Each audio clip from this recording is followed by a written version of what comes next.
Somewhere in the middle of the city, in one of the gray buildings, someone was shouting his disagreement. A soul suddenly entered the peacefully sleeping boy with ash-blonde hair.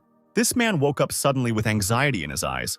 He sat up in bed in panic, trying to figure out what was going on. In an attempt to calm down, the boy breathed deeply, holding his forehead with his hand. The blonde tried to remember what had happened, and feeling the warmth of his body, he realized that he was not dead yet. He looked at his hands and found no calluses on them. His skin was the same as it had been 10 years ago. After looking around the room, the guy realized that he was in the same university dormitory where he lived many years ago. He suddenly turned around, removing the pillow that had the phone underneath. It was 4 o'clock in the evening, and its screensaver featured a long-haired blonde. Having unlocked the phone, the guy turned on the front camera and pointed it at himself. He was surprised to see a young face without scars. Now the blonde was sure that he had been reborn, returning to the day when the Doomsday game appeared. The guy locked his phone, remembering some of the previous events. He was annoyed because right before his reincarnation, he had just become a 10th rank war god in the Dragon Country. Then, 2 gods of war from the neutral camp invited the guy to the celebration, and during their conversation, they were suddenly invaded by the zombie emperor. When the blonde fought with him, betrayal happened. The war gods joined the emperor and then killed the guy. Surrounded by traitors, he lay in a cold sweat and bled. At this moment, a girl came out to them and congratulated Lin Ziluo on becoming the god of war, and then asked him if he liked the gift from the Li family. Lin looked at her and was overcome with anger. Yao Jinghan, by bringing the zombie emperor, not only reached an agreement with the Li family, but also completely blocked the legendary world. This girl was the first beauty of their university, and out of all the possible lucky ones, she chose the blonde, which made him incredibly happy. However, at that time, Lin had no idea that before the Judgment Day, the master of the Li family had given her the task of getting closer to the guy, and all in order to use it to expand the territory of this family's possessions, and then get rid of Lin.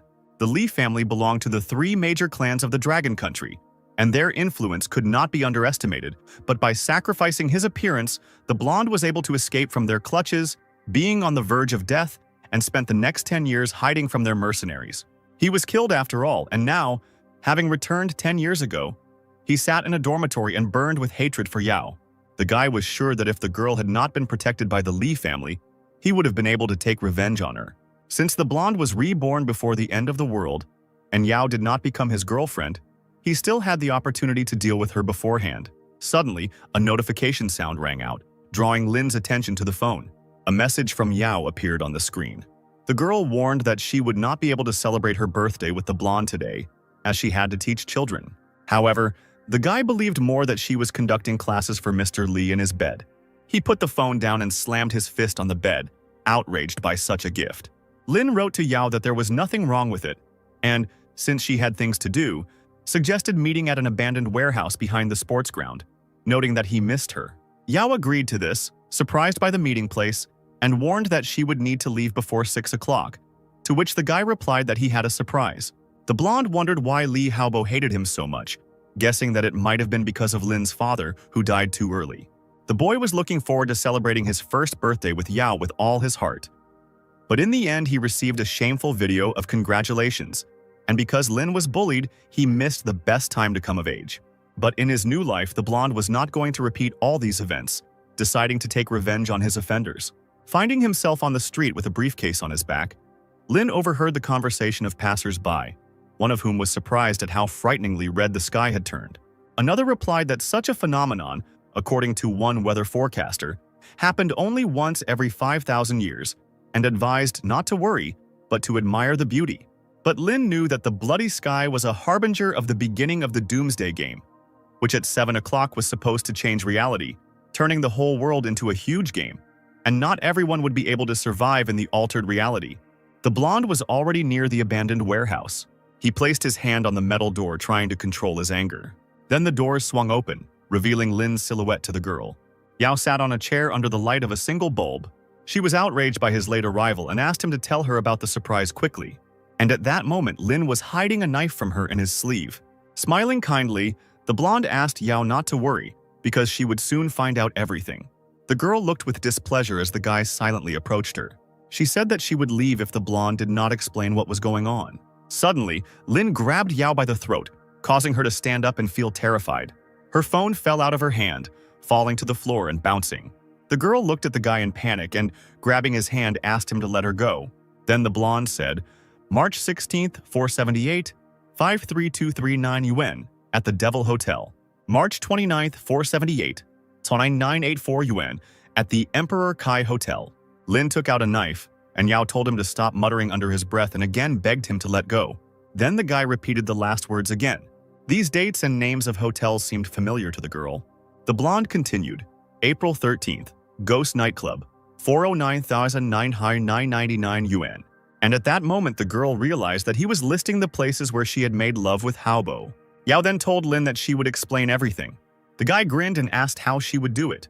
Without letting go of the knife, the blonde picked up the girl's phone. She wanted to take it away, but Lin continued to hold the girl by the throat, clicking on the screen. In his phone, he found correspondence with Haobo, who asked if Yao had told the blonde that she would not spend the day with him, and also asked if she had prepared a gift for Lin, to which the girl replied that the guy believed the lie and the gift was ready. Lin was in no hurry to put the phone away, deciding to do one more thing. Realizing how much dirt there was, Yao became more and more nervous. The guy kept fiddling with the gadget, holding the girl by the shoulder. The blonde found one video, which he immediately turned on.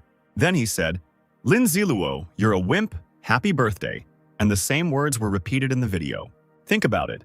Why would the most beautiful girl at the university date a poor wretch like you? You're an orphan, and you have nothing but a pretty face. Tears were already welling up in the shocked Yao's eyes, and she couldn't understand how the guy knew everything. The blonde continued, If Mr. Li didn't need you, I wouldn't even look at you.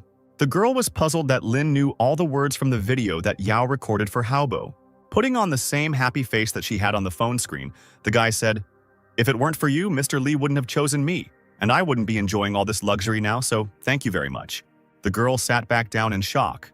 The blonde's hand moved from his shoulder back to his neck. Lin then suggested that Yao was wondering how he knew all this. She trembled with fear as the boy's grip loosened. Then the girl tried to push his hand away, but the blonde shouted, Go to hell and think about it, after which he swung the knife, wishing her death. Then the blade passed straight through the girl's hair and throat. This didn't seem enough to the embittered Lin, and he struck again. The next moment, Yao's dead body fell to the floor, blood splattering. The guy shuddered, sighing heavily, and the backpack slowly slid off his shoulder. The shock made the blonde's legs give way and he fell to his knees. Looking at the floor, Lin muttered about the 10 years he had lived, and then he laughed with a hint of madness. As he laughed, tears of joy ran down the guy's face. He was happy that he was finally able to deal with Yao and avoid many years of torment. However, the blonde understood that this was not enough. After all, his list of enemies also included Haobo and his family, who were hiding in their estate. Suddenly, a blue transparent square appeared, in which it was written, Congratulations to the owner on his rebirth. The trainer system of the game, Doomsday, is activated. Lin glanced at his phone, which showed the time was 6 o'clock. But the day of judgment was to come at 7 o'clock. And now the blonde was wondering where this system, which he had never heard of before, had come from. This system provided data about the Doomsday game and also brought the owner of the system a better gaming experience. Everything around suddenly turned blue, and running numbers and letters appeared. The next rectangle indicated that the introduction to the system was complete, and the first game reward could be received. Then a loading screen appeared, showing how much of the reward had been downloaded. She had the skill, Absolute Explosion. That is, when killing any zombies, the benefit from the explosion of objects increased from 1 to 100%. The system reported that when killing one zombie, it was necessary to detonate one item, which synthesized 1%. Killing a large number of monsters was equal to a low probability of survival. But Lin was sure that his own experience couldn't compare to all these numbers, so it sounded unconvincing. The guy wondered if this could really be trusted. He clicked on the levitating flat rectangle and a new list appeared in front of him. It contained information about the blonde's level 0, with a note that with every 10th level, one super trainer of the system could be activated, while Lin already had Absolute Explosion, but did not have a regular trainer or any task. Seeing all his parameters, the guy was amazed. The system stated that every time the owner completed a task from it, he would receive a regular trainer in the form of a weapon, item, and other rewards. After this, the blonde man became curious about whether he would be able to overthrow the Li family thanks to this system. These people could not be underestimated, because they had not only a huge number of well-trained warriors, but also secret techniques for hardening the body. So after the Day of Judgment came, they were able to extract a lot of benefits and strengthen their power. Lin was never able to find out why Haobo hated him, and the only way to do that was to infiltrate his family. The blonde planned to kill this man and then gradually strengthen his powers. But since the guy now had a system, he could become much stronger in a shorter time and then destroy all his enemies. Leaving Yao's bloody body in the warehouse, Lin left the warehouse, planning to exterminate the Li clan. People on the streets admired the beauty of the scarlet sky as a gloomy blonde man walked past them. The couple smiled sweetly, took photos, and planned how they would spend time together. Lin looked at them with displeasure, knowing that these people were enjoying love now, but would soon start killing each other. The guy arrived at one of the hotels to rent a room by the hour, and also to buy 3 bottles of water and 5 buns. The blonde wanted to prepare right away and stock up on food in case the system turned out to be unreliable. The hotel manager, looking at an erotic magazine, said that a single room would cost 40 yuan an hour. Buns were 3 yuan, and water was 2. While taking out the money, Lin also asked for girl number 3 to be brought to him. Time passed, and the guy was already waiting in the room, lying on the bed. There were only 5 minutes left until 7 o'clock. Last time, girl number 3 became the main zombie boss in this area, and after she transformed, Lin killed her right there. This time he could figure everything out faster and get the reward, while also checking the system. Approaching the door, the girl announced that she had arrived, and the blonde allowed her to enter. When she saw him, she was glad that the guy was handsome. After which, swaying her hips, she came closer to Lin. The girl sat down on the edge of the bed and asked why the blonde hadn't undressed yet. She began to take off her pink top, asking the guy to be faster because she had to serve another client. Continuing to lie calmly on the bed, Lin told the girl to go take a shower. She obeyed and went into another room, after which the guy sat down. He felt the girl smell like a zombie, as signs appeared before the end of the world, which could tell who would turn. Taking a knife out of his backpack, the blonde headed to the bathroom. Hearing his footsteps, number 3 looked at Lin, still standing with her back to him. She said she was confident that the guy should have wanted to play with her. Having turned off the water and wrapped herself in a towel, the girl invited the guy into her shower. However, he was in no hurry to approach, hiding a knife in his sleeve. Suddenly, number 3 shuddered, feeling something strange. Her veins were bulging, turning black, and blood was seeping through the towel. She grabbed her head and screamed, feeling the terrible changes in her body. And Lin at that moment calmly watched the transformation of the trembling girl. Number 3's eyes became bloodshot, his teeth became fangs, and his skin turned a greenish-gray tint. She went crazy, turned into a zombie, and tried to attack the guy. However, the armed blonde, without further ado, slashed her throat with a blade, after which the girl fell heavily to the floor. She didn't move anymore, being dead. Feeling relieved at having eliminated his opponent, Lin exhaled. A blue circle suddenly appeared under his feet, and the system welcomed him to Doomsday. The game had already begun and stopping was not possible, and all players had to develop independently. The zombies in this world had keen hearing but poor eyesight, so they could only spot moving targets. 80% of the people in this world were turned into zombies, while the rest were much luckier. And the main goal of the game was survival, and after death it was impossible to continue the game. In order for the game process to be more successful, the system offered to familiarize itself with the rules. By killing people and animals that had turned into zombies, the player would level up and receive new items, with game experience and level being closely linked. By killing zombies, you could get equipment, items, and material resources. Information about higher levels has been omitted as unnecessary. The system explained that there were hidden opportunities everywhere that required special attention to be paid to finding. Modern technology was now useless, including communication devices, as all communication technologies created interference, but the player could keep the phone to read books and play games. The only way to turn into a zombie was through a bite or a wound, and nighttime increased their basic characteristics, and they could also evolve over time. There was a lot more that could have been said, but they didn't do it. Since the zombies were very weak now, the system advised to kill as many of them as possible, after which it wished a pleasant game. Next, a board appeared in which you had to enter the player's name. Then the guy wrote down the simple name Yazi. He decided to change his name and begin his journey of revenge. The system congratulated the player who became the first to kill a zombie and achieved the best result on this planet, first drop of blood. And this information was available to everyone. And also for the murder, the blonde received 1 experience point, 1 coin, and moved up to the 2nd level. Zai was glad that he had finally achieved a result that would be published, because he had fought all his past life and even became a god of war. But he had never been rewarded like this. Around the world, players who were running in panic from zombies were told that Yazi was the first to achieve the best result. The owner of light brown hair and glasses with a red round frame, Ji Yao, had just finished studying the instructions at this moment. Gu Gaoji, who had just killed a zombie with a bat, was curious that someone had beaten him to it. Meanwhile, Z was still in the same room looking at his characteristics. Strength affected attack power and physical strength. Energy affected skill release ability, recharge time and frequency of use. Body quality affected survival and defense ability, and speed affected reaction. The guy's energy and speed were great, and he also had epic-level talent, which he would not have been able to achieve in his past life even in 10 years. The blonde also received reputation points and coins, as reputation was required for some types of equipment, and the store often had discounts.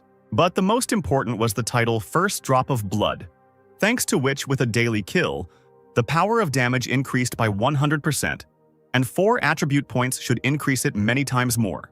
Looking into the bathroom, Z discovered one more thing.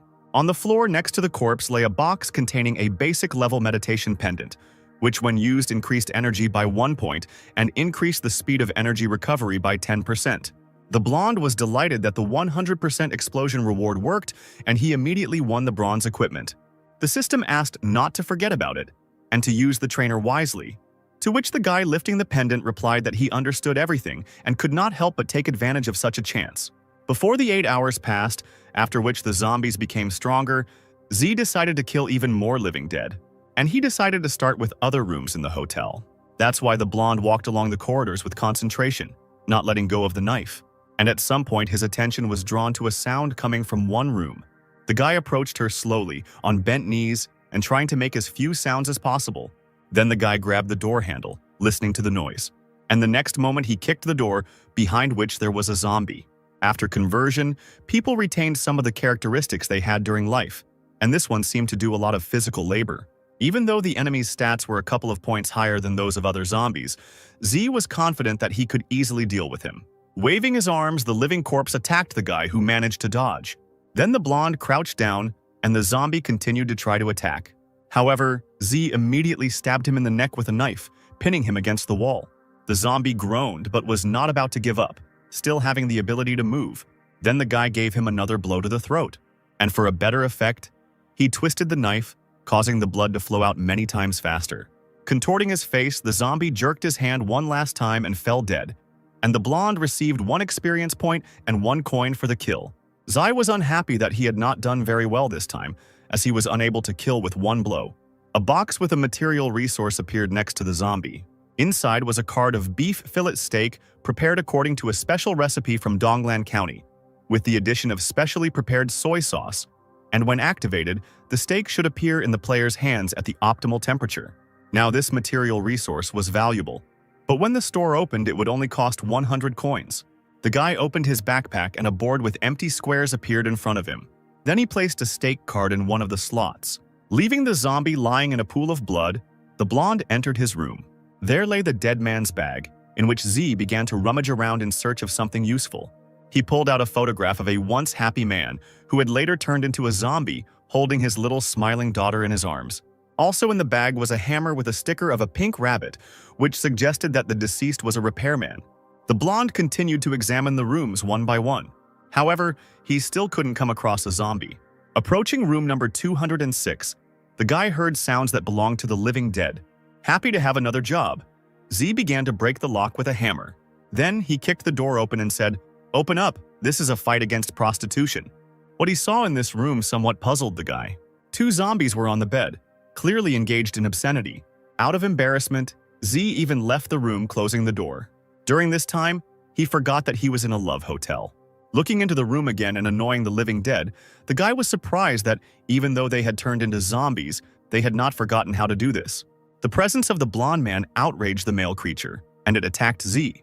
The guy jumped back, concluding out loud that he had disturbed the couple. This zombie's stats were 2 points lower than the workers, but he was so desperate to deal with the blonde that Z thought he was being too daring. And then he hit the living dead man's head with a hammer, and he completed the attack with a knife blow to the eye, after which the zombie fell back due to the death that had overtaken him.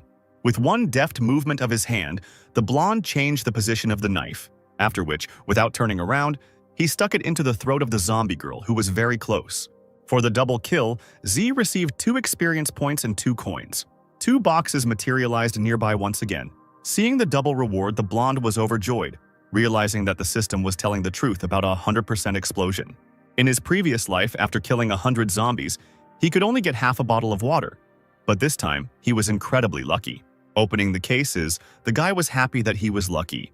2 explorers' eyes fell out of the Zai boxes, which were bronze-level disposable tools that could help explore the environment within a radius of 10 meters, and one use was enough for 10 hours.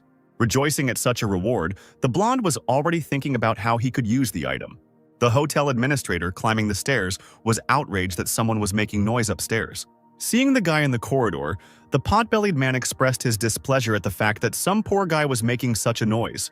He demanded that Z kneel down and beg for forgiveness, or the administrator would throw him out. But the guy didn't react in any way, and the man tried to hit him. But the blonde calmly dodged this waving of his arms, causing the man to fly past. At the same time, the guy hid his knife behind his back. The administrator was angry that some scum dared to hide from him, and declared that he would find him and deal with the blonde. However, when he turned around, he was faced with Z's predatory gaze. The blonde was thinking out loud that it would be worth waiting an hour until the administrator was bitten by a zombie, and only then kill him. However, in that hour, the guy could have killed much more, so he didn't want to waste time on the man. Then Z slashed him with a knife, splattering blood everywhere. He understood that in the new world, the one who had the stronger blow survived, and this was not at all about the administrator of the Love Hotel. Knocking on the door of one room, Z said that he had come to clean the drains, but there was silence. Knocking on another door, he said he had to fix the bed, but there was no answer there either. There was no one in the third room either. Ruffling his hair, the blonde began to worry that no one was answering him. Continuing to wander the corridors, Z finally heard another zombie. The guy was glad that he was finally able to find another living dead person. He didn't hesitate and immediately knocked down the door. There was a 2-meter-tall zombie in the room, showing the blonde his aggressive smile. Z attacked him with a knife, but the dead man managed to dodge. Because of this, the guy couldn't stay on his feet and fell on all fours. Although the zombie was quite large, it still had good speed. The blonde delivered his next blow with his feet, standing on his head, after which he deftly turned over, assuming a sitting position. He then stabbed the living dead man hanging over him. The zombie growled in pain and the dead body fell to the floor. This time, Z got Fady and vodka. The guy took it, smiling and thanking the dead man for his help. Then the blonde began to carefully search the room, but did not find anything he needed. He walked through a few more rooms and stopped at room 201. It was here that Z was planning to spend the night today. The guy sat down on the bed with white linens and took off his sweater. He had already relaxed at the moment when the system announced that he needed to gain 6 experience points to advance to the 3rd level. The blonde quickly took out his phone to check the time. Seeing that 8 o'clock would arrive in 20 minutes, he became alarmed. Zai quickly descended the stairs, hoping to find 6 more zombies to move on to the next level. He ran past the reception desk, where a curious sign was displayed. It said, "Girl number 3 will serve you at any time you wish." This announcement made the blonde stop and think. If there were only 3 of them, and the guy only killed 2, that meant there was still 1 girl left. According to the game settings, zombies came out towards the sound. So Z decided to make noise with a hammer to attract the attention of the living dead. The sounds of zombies came from a room whose entrance was curtained with fabric. Pushing her aside, the blonde entered the room. However, after looking around, the guy didn't find anyone. But suddenly, knocking sounds were heard from the closed hatch behind him. Z opened the small square door in the floor, indignant at how far the last girl had gotten. A pair of zombies were climbing up the wooden stairs from the basement. But at some point, the first zombie's hand slipped, and the dead man flew straight down, knocking down his girlfriend who was crawling after him. Smiling nervously, the blonde noted how hard the dead men were trying. Then the guy, not caring about the presence of the stairs, jumped down. Z stabbed the zombie girl with all his might, and she had no chance to escape. However, from behind, another living corpse was reaching out its dead hands towards him. The blonde reacted instantly to this, stabbing the knife into his opponent's neck. Turning around, the guy pressed harder on the weapon to make sure the zombie died. The system announced that the slain dead had brought 2 experience points, and in order to move on to the 3rd level, 4 more points remained to be obtained. Z noted that his knife had become dull and hoped that the game would give him a new weapon as a reward. Suddenly, a bright light shone nearby, alarming the blonde. This is how the Tang sword appeared, and it shocked the guy, who thought that his thoughts were material. Having picked up his new murder weapon, he was also pleased that, in addition to the steak, he would have 2 flavorful buns without filling for dinner. The Tang sword was a bronze-level weapon developed during the Tang dynasty in the Dragon Country, with a length of 70 centimeters, as well as high durability and the ability to pierce armor. This sword, which added 1 point to strength and gave the ability to weaken the enemy's defense by 10%, gradually recovering after the battle, could be acquired later. But now the thing was only for Z's benefit. Now there were already 3 items in his backpack. There were only 10 minutes left until 8 o'clock, so the guy hurried back up. Then he walked out of the building, looking around the area with satisfaction. 4 zombies walked past the blonde man on the street. Z clenched his fist, pleased that he would still have time to move to the next level. The guy attracted attention and the living dead immediately headed in his direction. Wanting to taste his delicious flesh, they quickened their pace. The blonde stepped back a little into the building, and 2 zombies suddenly stumbled in the passage. Another couple of zombies came up and also fell to the floor, and Z realized that he had overestimated the mental abilities of the first day's dead. In his past life, on this day, the guy was sitting in the room and thinking that his life was over. And on the second day, the zombies had already moved on to the next level. And now the blonde regretted that he had missed such a good time because of some nonsense. Z raised his sword, preparing to attack, waiting for all the zombies to stand up.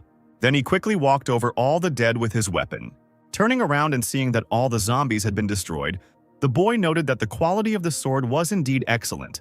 The blonde managed to collect the required number of points to move to the next level and received 1 free point to the characteristics, which he was very happy about. And before the next promotion, it was necessary to gain another 30 experience points. Hearing footsteps at the entrance, Z looked in his direction. There was a zombie girl walking there who didn't trip, and the blonde was even glad that a dead person with at least some intelligence had finally come to him. She came too close, and Z, who had pierced the zombie's head with his sword, was even worried that he would get bitten. Then a new item fell out of the corpse. Happy about this, the guy immediately took his reward. He was surprised that he received the skill book so quickly. Suddenly, the alarm clock in the blonde's pocket started playing. He announced that it was exactly 8 o'clock. Zai turned off the sound and then something alerted him. The guy got nervous and immediately jumped back. And in the place where he had previously stood, a zombie suddenly appeared. It was larger and stronger than the previous ones, since at night the zombies received more different buffs. Their body characteristics increased, and it became more difficult to defeat such undead. In front of the guy was a tall, muscular dead man with eyes burning with malice. The zombie's strength had increased to its maximum in just 1 minute, and now Z warily held his sword out in front of him. The blonde had to deal with him within the next minute, so the guy swung his sword and plunged it into his opponent's neck. However, the blade got stuck before it even reached the middle. Zai tried to take out the weapon, but to no avail. The dead man's eyes widened and his mouth began to open.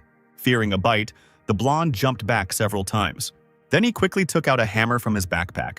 Pulling his hand back with the tool, the guy shouted for the zombie to die. After that, Z threw the hammer straight at the dead man. The tool hit the zombie right in the head, spraying blood.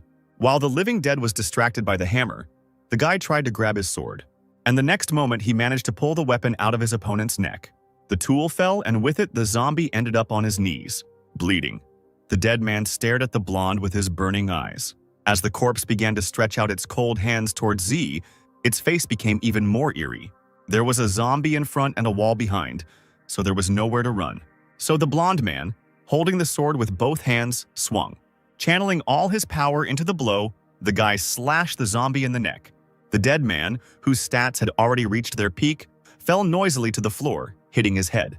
If it weren't for Z's experience and the fact that he had time to prepare, the guy would have lost. Since it was already 8 o'clock, the stats of all the zombies outside had increased by at least 50%. The blonde had been fighting the last zombie for too long, and if he hadn't managed to finish it off, he might have attracted others here.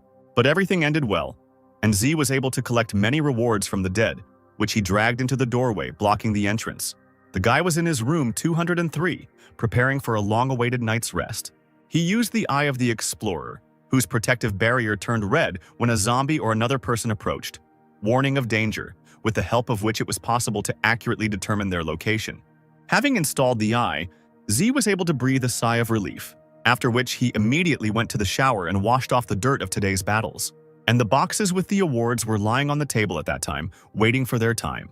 Among them were 2 more explorer's eyes, a twilight ring, 1 liter of mineral water, and Peking duck. In his past life, Z had to spend a lot of money to buy all this, but now he got it so easily. The bronze level Twilight Ring was great for concealment at night, adding 1 point to speed and reducing the sense of presence by 30% at night. The guy put this decoration with a blue stone on the index finger of his right hand. Then his gaze fell on something more important. It was a skill book lying next to me on the table. The system congratulated the player on receiving this item, explaining that he could use an unlimited number of skills from this book. The blonde believed that it couldn't be otherwise, since the explosion coefficient of this object was also unlimited. Normal players from level 10 to level 80 could only obtain special skills 3 times, and Z had seen some unfortunate people who weren't even suited to their skills. Many players in the 60s and 70s only had a skill acquired from their main profession, and the person who managed to obtain the most skills was nicknamed the Skill God, having 25 types of them. Previously, Z had mastered 10 types of skills, which was already superior to 99% of players. Opening the book, the blonde prayed to all sorts of gods that he would get the best skill with which the guy could successfully start this life. Zai was surprised to see that he had been hit with a spin attack. 120% damage was achieved when throwing the weapon, and after reaching the farthest distance or the enemy's body, the weapon returned. The flight distance of the weapon to the target and back was the same, and if it touched the enemy during the return flight, the percentage of damage was 80%. But if it encountered an obstacle, it did not return back. It was a rare skill that allowed the weapon to be returned back and increased the enemy's hit percentage. But the skill's cooldown was quite long, so the guy should increase his energy level to speed up the reload. The blonde man was looking at the book when the system asked if he wanted to learn the skill Spin Attack. The guy agreed without delay, clicking on the pop-up window, after which he immediately decided to try out the new skill. However, his stomach began to growl furiously, demanding food. It was then that Z realized that he should have eaten first. Opening the bag, the blonde took out all the food that was there. As he began his meal, he enjoyed the taste of the dishes, which were just like those in 5-star restaurants. After dinner, the guy began to clear the table. Zai collected all the trash and threw it into the trash can, after which the guy went to the window, looking at the city at night. Since he wanted revenge, he understood that he could no longer follow the game's plot as in his past life, so as not to step on the same rake. Using the system, the blonde took out paper and a pen. On the piece of paper, he wrote 2 words, warrior and magician. Then he began to write down his knowledge about them. When a warrior leveled up, his strength and body quality increased by 1 point, and 2 points were added to any desired characteristics. When choosing the path of defense, the body quality increased. On the path of a warrior, it was necessary to increase strength. For a hired killer, it was worth increasing speed. When choosing a shooter, it was necessary to increase the probability of hitting the target, and warrior specialists could notice changes in the energy of speed. But the most important thing was to go in accordance with their real strength. When a mage leveled up, he would gain 1 point to energy and speed and 2 points to his optional stats. Most players would mainly increase energy, and if they needed to increase their body quality or strength, they could become a warrior mage. Only 1% of players belonged to the secret specialty, and the probability of activating a top-class secret specialty was very low. The blonde believed that if he could do it in his past life, then everything should work out in this one too. Unlike normal specialties, only 1% had a secret specialty, and there were even fewer players who had obtained a top-class secret specialty. After reaching level 10, a player could activate experience in the system and choose a suitable scenario for themselves. And although the tasks for a secret specialty were extremely dangerous, the reward was also great. Ghost was the highest level of the assassin specialty and increased speed to the maximum, and also gave a huge percentage of enemy damage before changing the specialty. When increasing the level, speed, and strength increased by 2 points, and any characteristics were increased by 3 points of choice. If Z hadn't activated this specialty in his previous life, he wouldn't have been able to hide from the Lee family for 10 years. And besides, everyone who received higher specialties would become gods of war or gods of magic in the future. As he continued to take notes on paper, the boy began to think about how he could best distribute points between the characteristics. In the end, he added 3 points to strength and 2 points to speed. The boy then tried to remember where he met the Holy Knight. He wanted to find a diamond-level sword, but he completely forgot where the item was. The Lee family's impregnable estate was illuminated by the morning rays. The blue-haired guy angrily broke and threw all the objects around him. He shouted that he couldn't calm down because his plan had gone awry because of Yao Jinhan. The guy was unhappy that the girl was still not there, and because of her, he was unable to finish collecting the material, and the video was not sent to Lin Ziluo on time. Haobo was even more angered by the game that had begun, and the young master's personal butler asked him to be quiet because many of his guards were already mortally wounded, and if they were attacked by zombies again, it was unlikely that they would be able to withstand it. Then, smiling maliciously, the boy asked the man if he killed Lin, would he meet his father? At that moment, the good in the butler's head was asking whether the master had deliberately raised the young man in this way, and the evil answered that he could not be mistaken, because if the Li family had only one capable heir, then this should help avoid civil strife. However, the man understood that with such a character, it would not be easy for the young master after the end of the world. Turning to Zhao Bo, the boy said that he would not calm down, and asked whether his father had told the butler a couple of days ago that a group of hired hunters was supposed to come to the young man. He wanted to know if the time had come when they could be sent to those two. Haobo wanted to find Yao, alive or dead, and also to drive Z to a nervous breakdown. Bo said that these mercenaries had been specially trained for the young master since childhood and were sure to be able to complete his mission. In response to this, the guy only laughed madly. At this moment, while still in the hotel room, Z sneezed. This made the blonde think that someone was remembering him again. Wiping his nose with a paper napkin and picking up his backpack, he jumped out of the window. The guy landed quite quietly among the dead on the street. Z looked around, making sure he hadn't drawn attention to himself. Then the guy pulled his sword from behind his back, and the next moment the weapon was already flying at one of the zombies to instantly deprive him of the rest of his life. Continuing to destroy the walking dead one after another, the blonde moved to the 4th level, and to get the next one, he needed to gain 40 experience points. Once again, G threw the sword, which on its way back ended up in the zombie's neck. Holding the corpse with his foot, the blonde pulled the weapon out of it. Admiring the sword, the guy was happy with how useful the acquired skill turned out to be. However, he would be truly satisfied after raising his energy level, since the recovery time of the attack was too long for him. As he collected the cases of objects, Z decided that he had killed enough for today. This time, the prizes included a clean men's shirt, spicy chicken rice, and a super accurate watch. And in one of the boxes, he found a new tool. It turned out to be a bronze-level equipment enhancement scroll. The blonde noted that he had finally come across something truly useful. The equipment after strengthening also increased in characteristics, and when using the scroll, strengthening was guaranteed, after which its quality depended on the increase or decrease in level. The guy used the enhancement on his weapon, and now the sword added 2 points of strength, had the ability to reduce the enemy's defense by 15%. With consecutive strikes, the strength increased by 10%, and after the battle, it was able to restore damage. Then Z used the trainer, revealing his personal characteristics. On the contrary, a plus sign appeared, which the guy happily clicked on. The blonde was putting items into his backpack when he was congratulated on receiving the Mask of Concealment.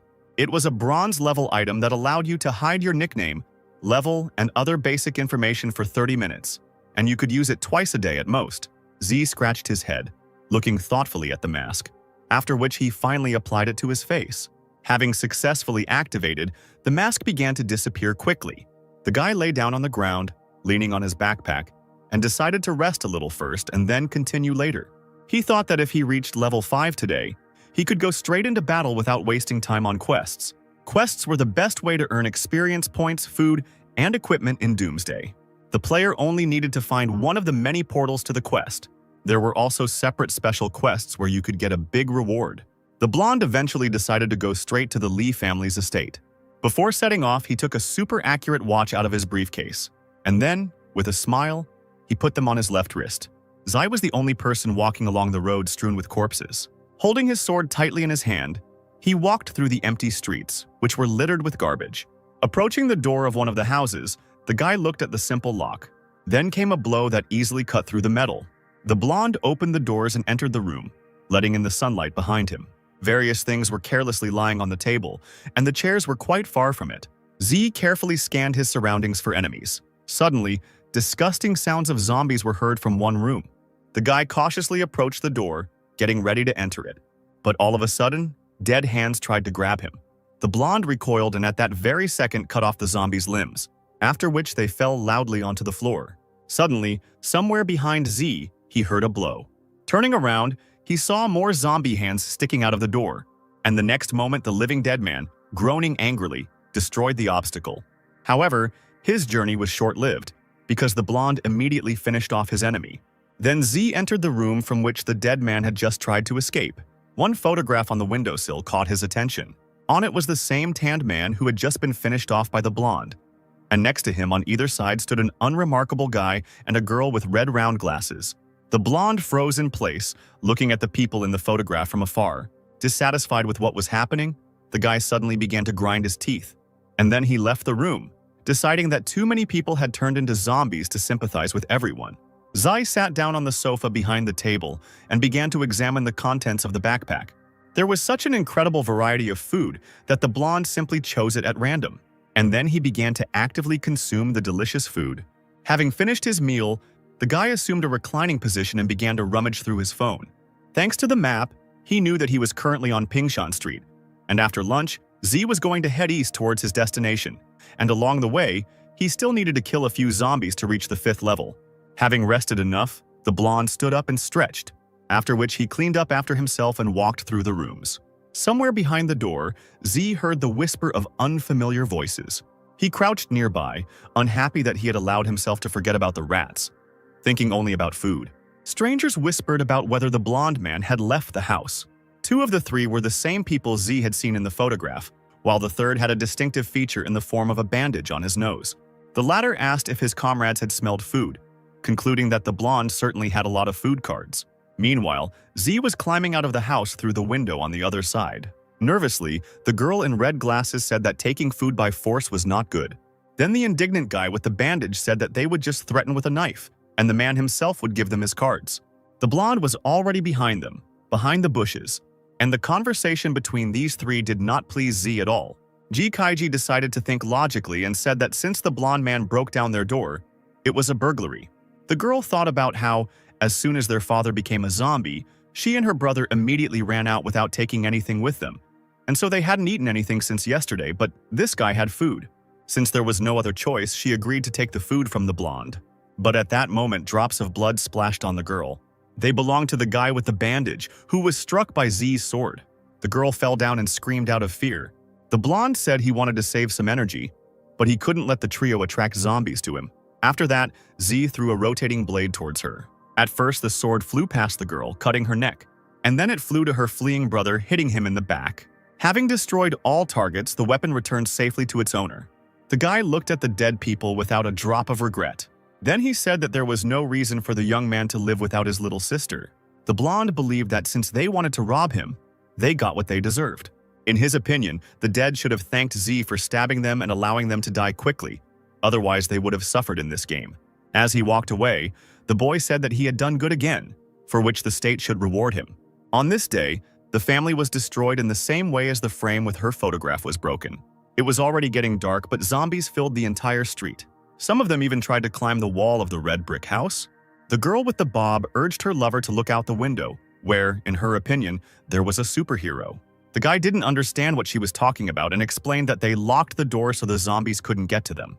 However, she asked him once again to look down, where the masked man was skillfully fighting the zombies. She tried to see information about him, but was surprised when she couldn't do so. But the girl still wanted to call him as soon as possible in the hope that he would help. But her boyfriend did not support this idea, saying that in this way they would only show their location, and then a bunch of zombies would come to them. The guy also noted that this person, moreover, hid his information, which means he did not want to reveal his identity and would hardly help the couple. In another room, a girl was actively broadcasting live. Looking out the window, she immediately began to call out to the blonde. Smiling, she asked if the guy would save the poor girl. However, Z didn't care about this and didn't pay attention to the lady's cries. What was more important to him now was collecting the rewards he got from killing zombies. Faced with such indifference, the stranger became indignant and began to declare that she had 30,000 subscribers on the internet. Rich men gave her cars every day, and some simpleton in her mask ignored her, which infuriated the girl beyond belief. She decided to show what she was capable of, so she picked up a heavy flower pot. And the next moment, this object flew down straight at the guy standing with his back to the window. However, the blonde immediately sensed something was wrong. He reacted instantly, taking a couple of steps forward, after which, a pot fell from behind with a clang, breaking into many pieces. The blogger started screaming again for the guy to save her, because she was scared because there were several zombies behind the door. Unhappy that some beggar decided to play games with her, the girl said that she would become his wife if he saved her. However, Z was not at all interested in this proposal. He took out from his backpack meat with a zombie virus, which was called Zombie Seducer, because the dead people who were within 100 meters immediately ran to it. And the blonde threw this meat with a surprise into the blogger's room. Enraged, she screamed that she didn't need food, but a safe place. However, the girl became wary and turned back. The door to the room was broken down by a crowd of zombies, which made it impossible to slip past. Since the blogger was weak and didn't know how to fight, she didn't have a chance to resist the dead. All that was left of the girl was a broken phone with drops of blood on the screen. And the live broadcast continued, accompanied by various comments. This was the first lesson of the end of the world. It consisted in the fact that there was no need to ask for help from just anyone. The lonely Z calmly continued on his way, despite the dead crawling behind him. While in the Devil's capital, he reached the sports center. It was in this building that the guy's target was supposed to be located. There were 2 hours left before nightfall, and that should have been enough for the blonde. There was a special silver-level treasure chest hidden in this sports center. According to the game settings, various quests, robot merchants, or treasure chests appeared in significant places of the city. Treasure chests fell straight to the ground and could be opened by anyone. In order for a boss chest to appear, it was necessary to kill the main boss, and the value of such chests was higher, but they were very difficult to get, and silver chests contained silver-level equipment and weapons. When the guy entered the building, the system gave him a new task. 1 is worth 100. Z had to show his true strength by killing 100 zombies of any level in the sports center in 24 hours, and the reward for the task was 1 simple trainer and 1 bronze-level item. The blonde was annoyed, because now most of the zombies had already moved to the 2nd level. The guy just wanted to find a chest and hide, not kill zombies. But now suddenly he came across such a building, and the blonde became interested in what would happen if he refused it. Then the system explained that there was nothing to worry about, because it was created to help the player and to make him enjoy the process. So there was no punishment for refusing tasks or not completing them, but on the contrary, the player received 100 consolation coins. This pleased the blonde, and he accepted the task, realizing that even if he couldn't complete it, he wouldn't lose anything. As far as he remembered, the silver chest was supposed to be hidden in a warehouse on the 3rd floor. Z decided to get there by the safest route. The guy was planning to spend the night on a bed in the first aid station on the 2nd floor, where he was supposed to get by 8 o'clock.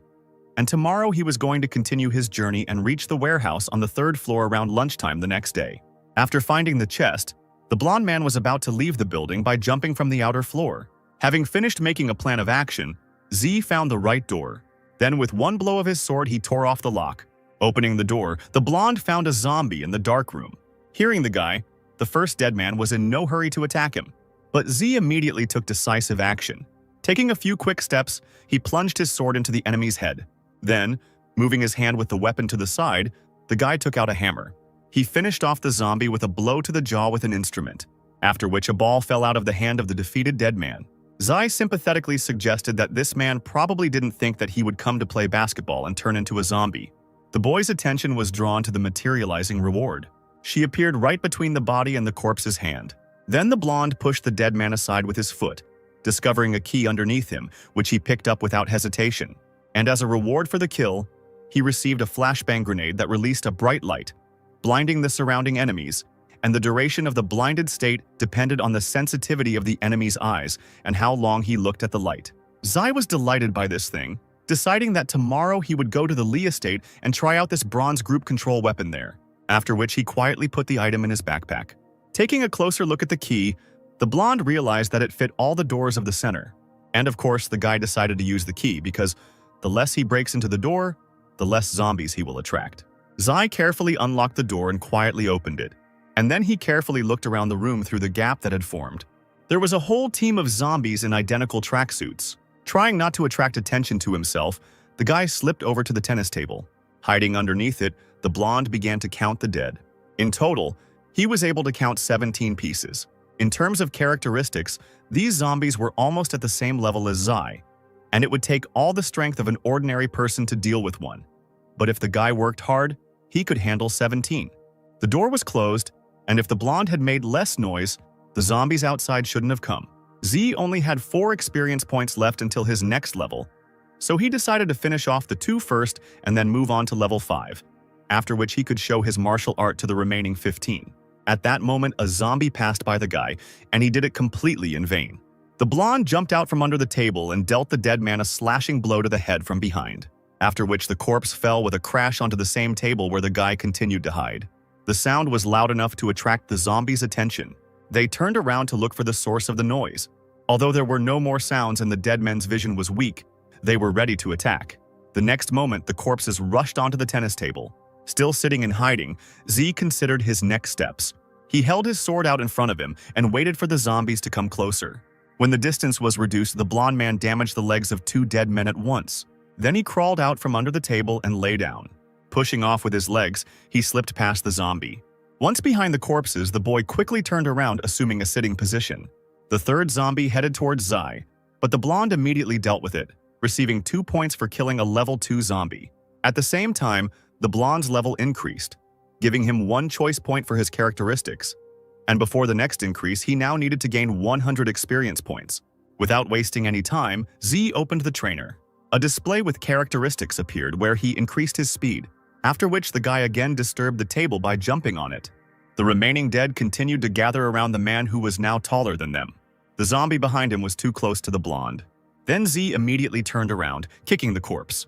While he was concentrating on fighting the dead, the door suddenly opened.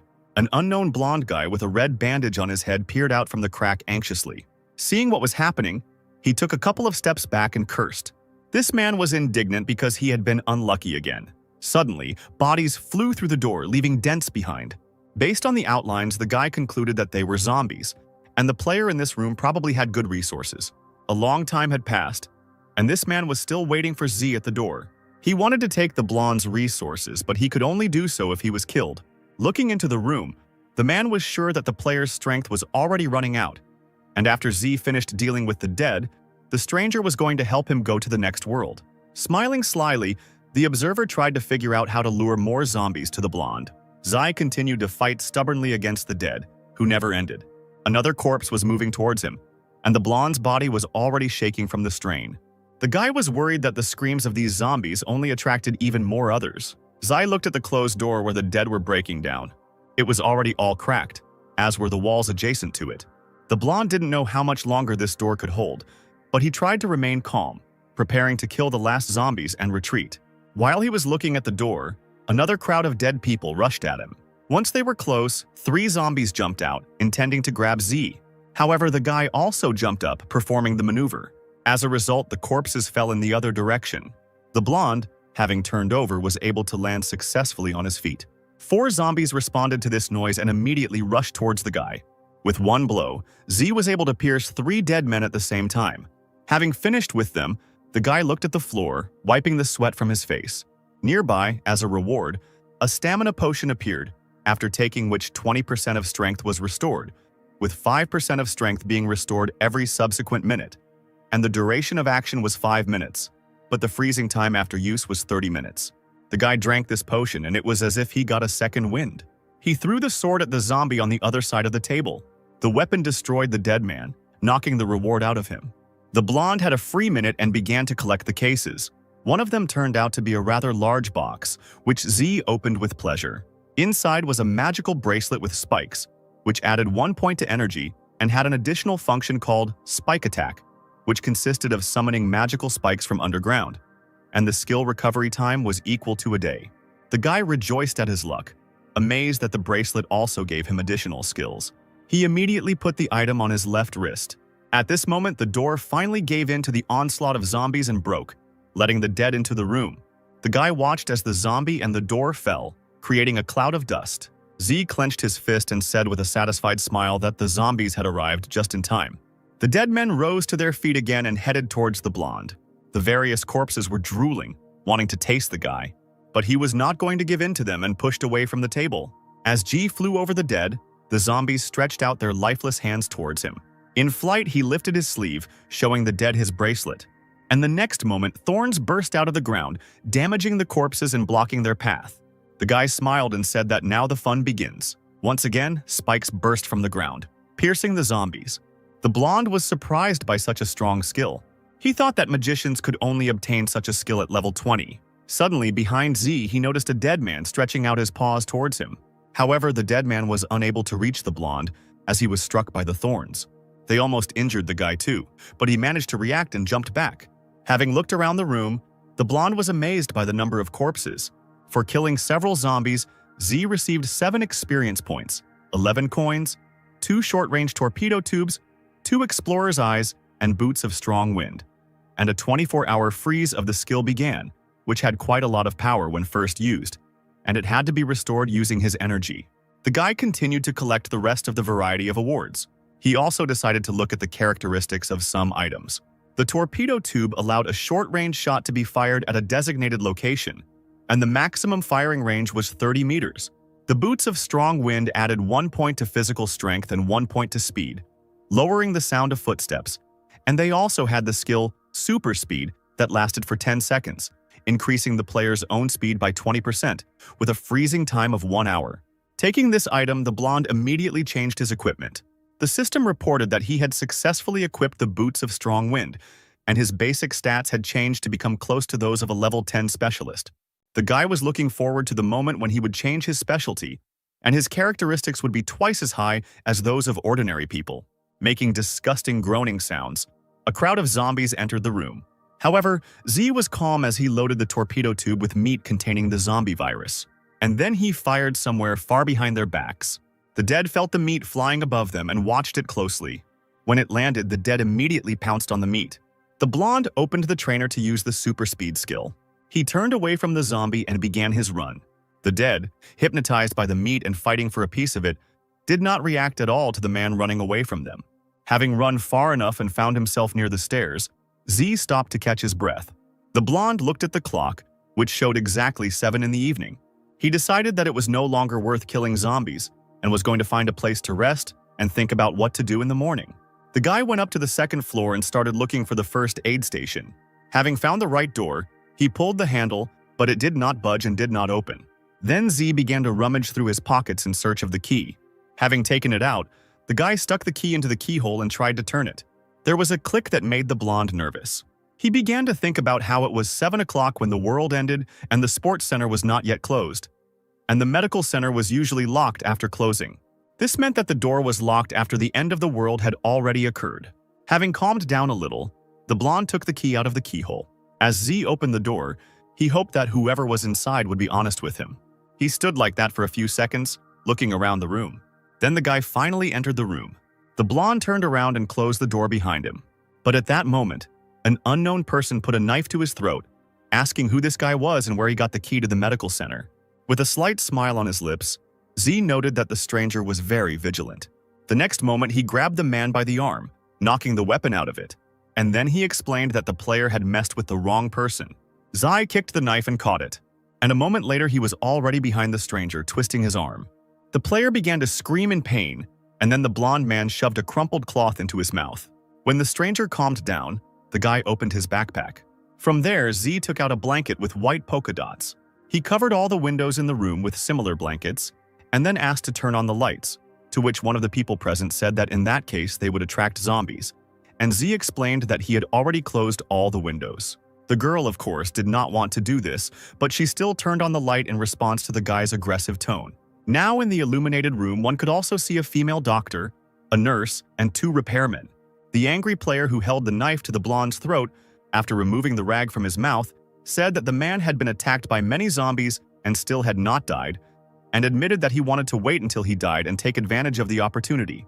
Zai told him that he had seen this look many times before and asked why he made such crazy eyes.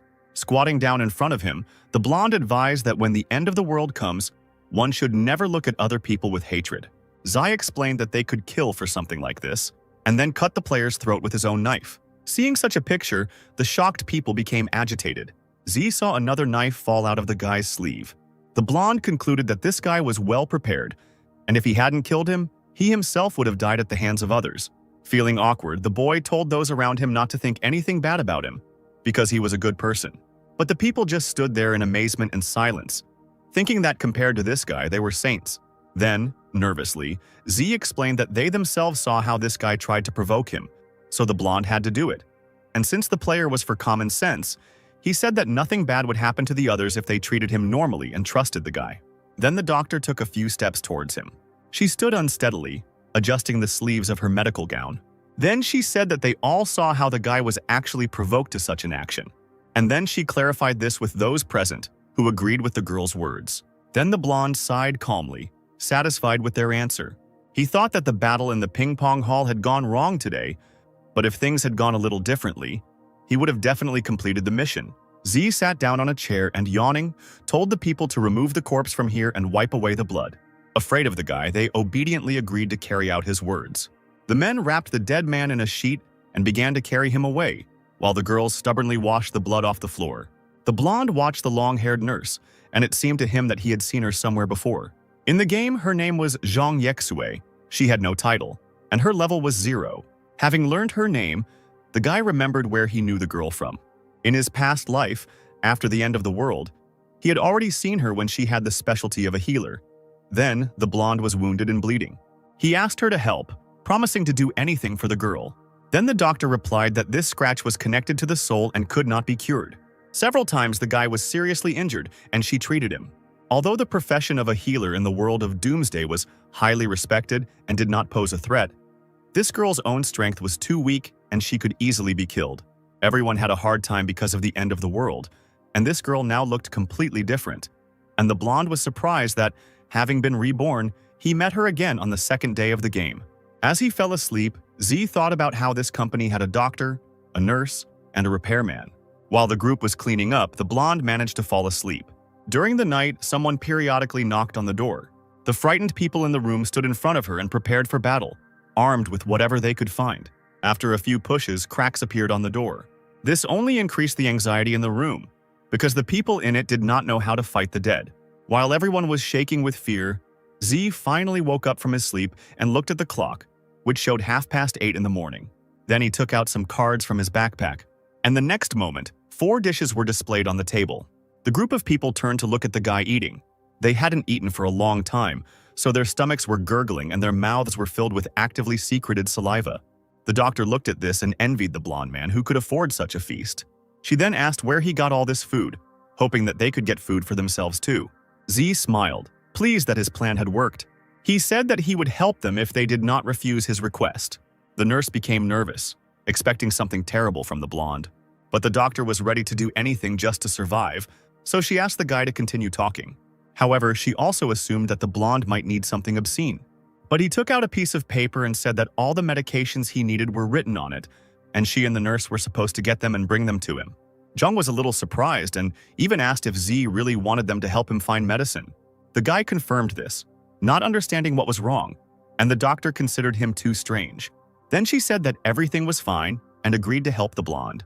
Zai gave the repairman a list of items he needed and asked them to make them that night, saying that he would leave at 6 o'clock the next morning, so they would get as much food as they could make, which the men also agreed to. The blonde took out some cards and explained that they could use these items. Then he went into another room, saying that he would go to sleep. This place was too close to the door, where zombies were constantly wandering around and preventing him from sleeping. He sat down on the bed and, for safety reasons, activated the researcher's eye around him. Digging through his backpack, he admired the considerable number of items in it. Looking through his information, he found out that he had 22 experience points left until the next level, and to complete the task he needed to kill 55 more zombies. Yawning, Z thought that he still had time to commit so many murders, because after waking up he should have another 6 hours left. The guy finally lay down on the bed and fell asleep. Finally, morning came, and Z returned to the room where everyone else was. The repairmen and medical workers had not slept all night to complete the blonde man's tasks, so they looked very tired and sick. Seeing many of the necessary items, Z said that they had done a good job. Zhong then woke up the dozing nurse, who became somewhat alarmed when the doctor touched her. The boy informed the group that they would not have to fight and gave them 1 card each, considering it a reasonable price, as it should be enough to last them through the day. People who had been starving for a long time were overjoyed at such a reward. Zhong was even surprised that the blonde kept his word, because she thought that he would simply kill them and take all the things that the group found and made. And now, the doctor felt joy also because Tsu turned out to be not as cruel as she considered him. Taking back his items, the blonde said that they had simply made a good deal. He was about to just leave calmly, but he froze in confusion when Zhang asked how to use the cards. The guy forgot that this game didn't even have an introductory tutorial, and in his past life, he himself had learned to open his own warehouse for several days. Z decided to do the girl a favor and demonstrate how the cards work. The blonde took one of them and poked his finger at it. In an instant, delicious food materialized on the table. The pleased guy sat on a chair and listened to the doctor's gratitude. Then the nurse, doctor, and repairman took the cards the blonde man gave them and activated them as he showed. Several dishes appeared on the table, and people sat down at it, began to eat, and the nurse even cried with happiness. Watching the group and drinking cola, Z thought that it was worth warning Jong, because in her past life she had helped the guy out many times, and if he could establish a relationship with her now, then it would be much easier to complete the game. The blonde man told the people that they had to leave the center at about 12 o'clock. After that, he walked over to the switch and made the light dim. Z went to each window and took down the curtains, thinking that by the specified time he had to manage to destroy all the zombies in this building. Having collected the much-needed fabric and put it in his warehouse, he headed towards the exit. But before he left, he said the group had not wasted any time. A Jong, worried about the guy, hesitantly said that it was dangerous outside because zombies were wandering everywhere. To which Z replied, "You better worry about yourself." He quietly opened the door and walked out, and the girl just watched the guy go. A crowd of dead people was waiting for him in the corridor, and they did not react in any way to the appearance of a man. The blonde didn't hesitate and immediately rushed into battle. With one simple blow to the neck, he killed the zombie, receiving a fishing rod as a reward. To avoid attracting the attention of other zombies, he held the dead man and carefully placed him on the floor.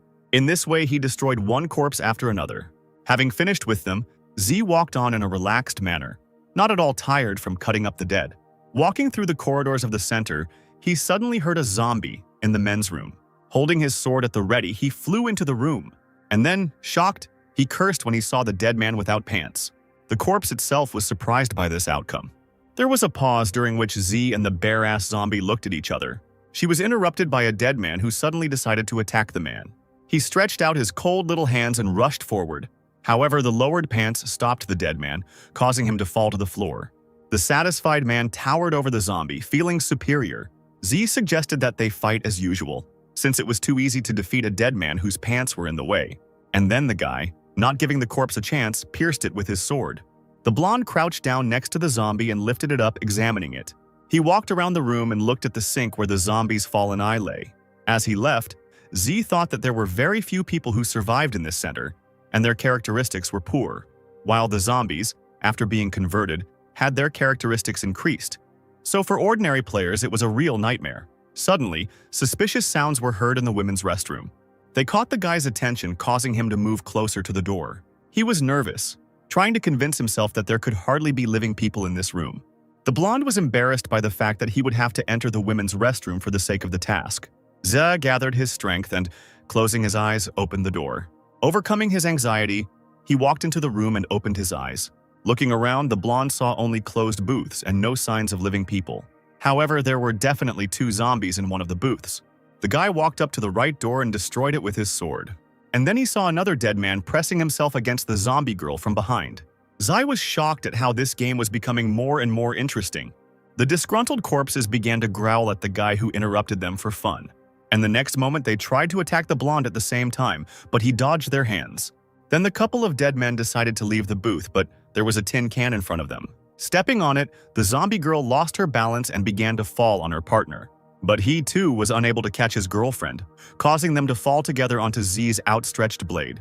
Such a stupid situation raised many questions in the blonde, who looked at the dead people who hung on his sword like shish kebab.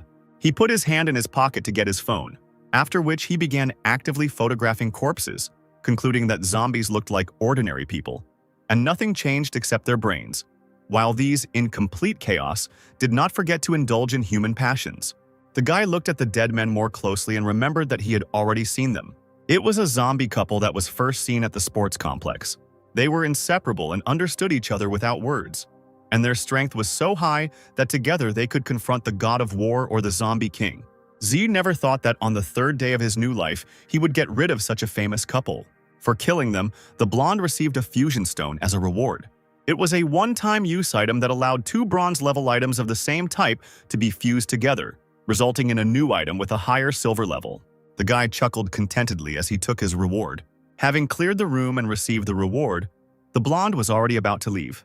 But suddenly he decided to look back. Z's attention was drawn to the blue glow in the middle booth. Keeping his sword at the ready, the boy carefully approached the door. Behind it was a bronze-level chest levitating above the magic circle, which made the blonde incredibly happy. For such a find, the guy received an additional 10 points, and to open the chest he had to spend 30 seconds. Zai waited the required amount of time without any problems. Then a card appeared in front of him with an ordinary-looking green apple. Taking it in his hands, the blonde hoped that this fruit added strength or speed. As it turned out, the chest contained a bronze stat fruit, or immortal fruit, which was a rare item that could permanently increase basic stats. The information about the increase in characteristics raised the guy's spirits. Without thinking twice, Z began to wash the apple in the sink, after which he immediately took a small bite of the fruit. He chewed the pulp thoroughly, trying to better taste the apple, and the taste that the blonde felt was incredible.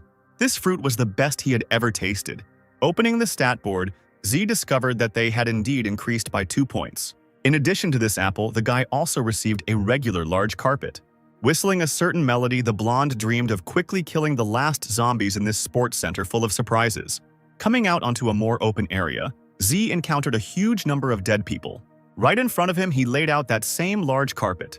The zombie immediately rushed at the blonde, stepping on the soft surface. Zai was confident that he would not disturb the dead in other places like this. The blonde began to quickly cut down zombies, gaining experience points. So the guy was able to move to the 6th level and get 1 point to the characteristics of his choice. And to move to the next one, he needed to gain 200 experience points. In addition to the new level, Z received several resource cards and a bronze-level super flashbang grenade. Using the trainer, the guy added 1 point to his strength and learned that he still had 38 more dead people to kill to complete the task. Thanks to one of the killed zombies, the blonde received bronze-level lion wristbands. They had the strength of a lion, which could make others tremble in fear, and this equipment also added 1 point to strength and body quality, increased attack power by 10%, and had a frightening effect that would reduce the enemy's coordination. And if they used a skill, the skill would be blocked. Z opened the equipment board, and the system announced how to put it on correctly, and also explained that the player could only activate the effect of one item. Each equipment had different properties, and the player could put on these items depending on the needs. The guy put on the wristbands and his strength increased by 2 points. Having dealt with the zombies, the blonde headed to the 3rd floor. He sipped a drink from a plastic cup through a straw as he opened the door. Z looked around the room and didn't like the picture he saw. There were 6 bloody corpses lying in the corridor. The guy knew that ordinary zombies didn't have such strength, and the most they could do was bite a person and turn him into one of themselves. True, if they were in a bad mood, they could eat the brain, but only 2 could do this, and the first of them was the zombie boss. He was on a higher level than ordinary dead people, and therefore had more strength, loved to feed on people, and if there were none nearby, he could eat his own kind to get his fill. And second on this short list were zombie animals. Stronger animals turned into zombies more easily, while weaker animals, such as mosquitoes, turned into living dead extremely rarely. Zombie animals had a particular weakness for people and loved to eat their brains, but they also did not miss the dead. After examining one of the corpses, the blonde suddenly became nervous. There were many scratches on the dead body, which suggested that a zombie cat had been there. The blonde hated them because they had high sensitivity and excellent hearing, so this creature knew for sure that Z was here. The guy wanted to see if this cat wanted to attack from behind or directly. He listened, trying to determine the location of his enemy so he could strike first. Zai felt that the cat must have appeared from somewhere behind. And indeed, a zombie animal quietly crept up from behind. The cat tried to attack, but the blonde managed to dodge. And the next moment, he threw his sword at the creature. A zombie cat with sharp claws whose body would turn into a ghost state when attacking was a boss, as it had an additional property in its name.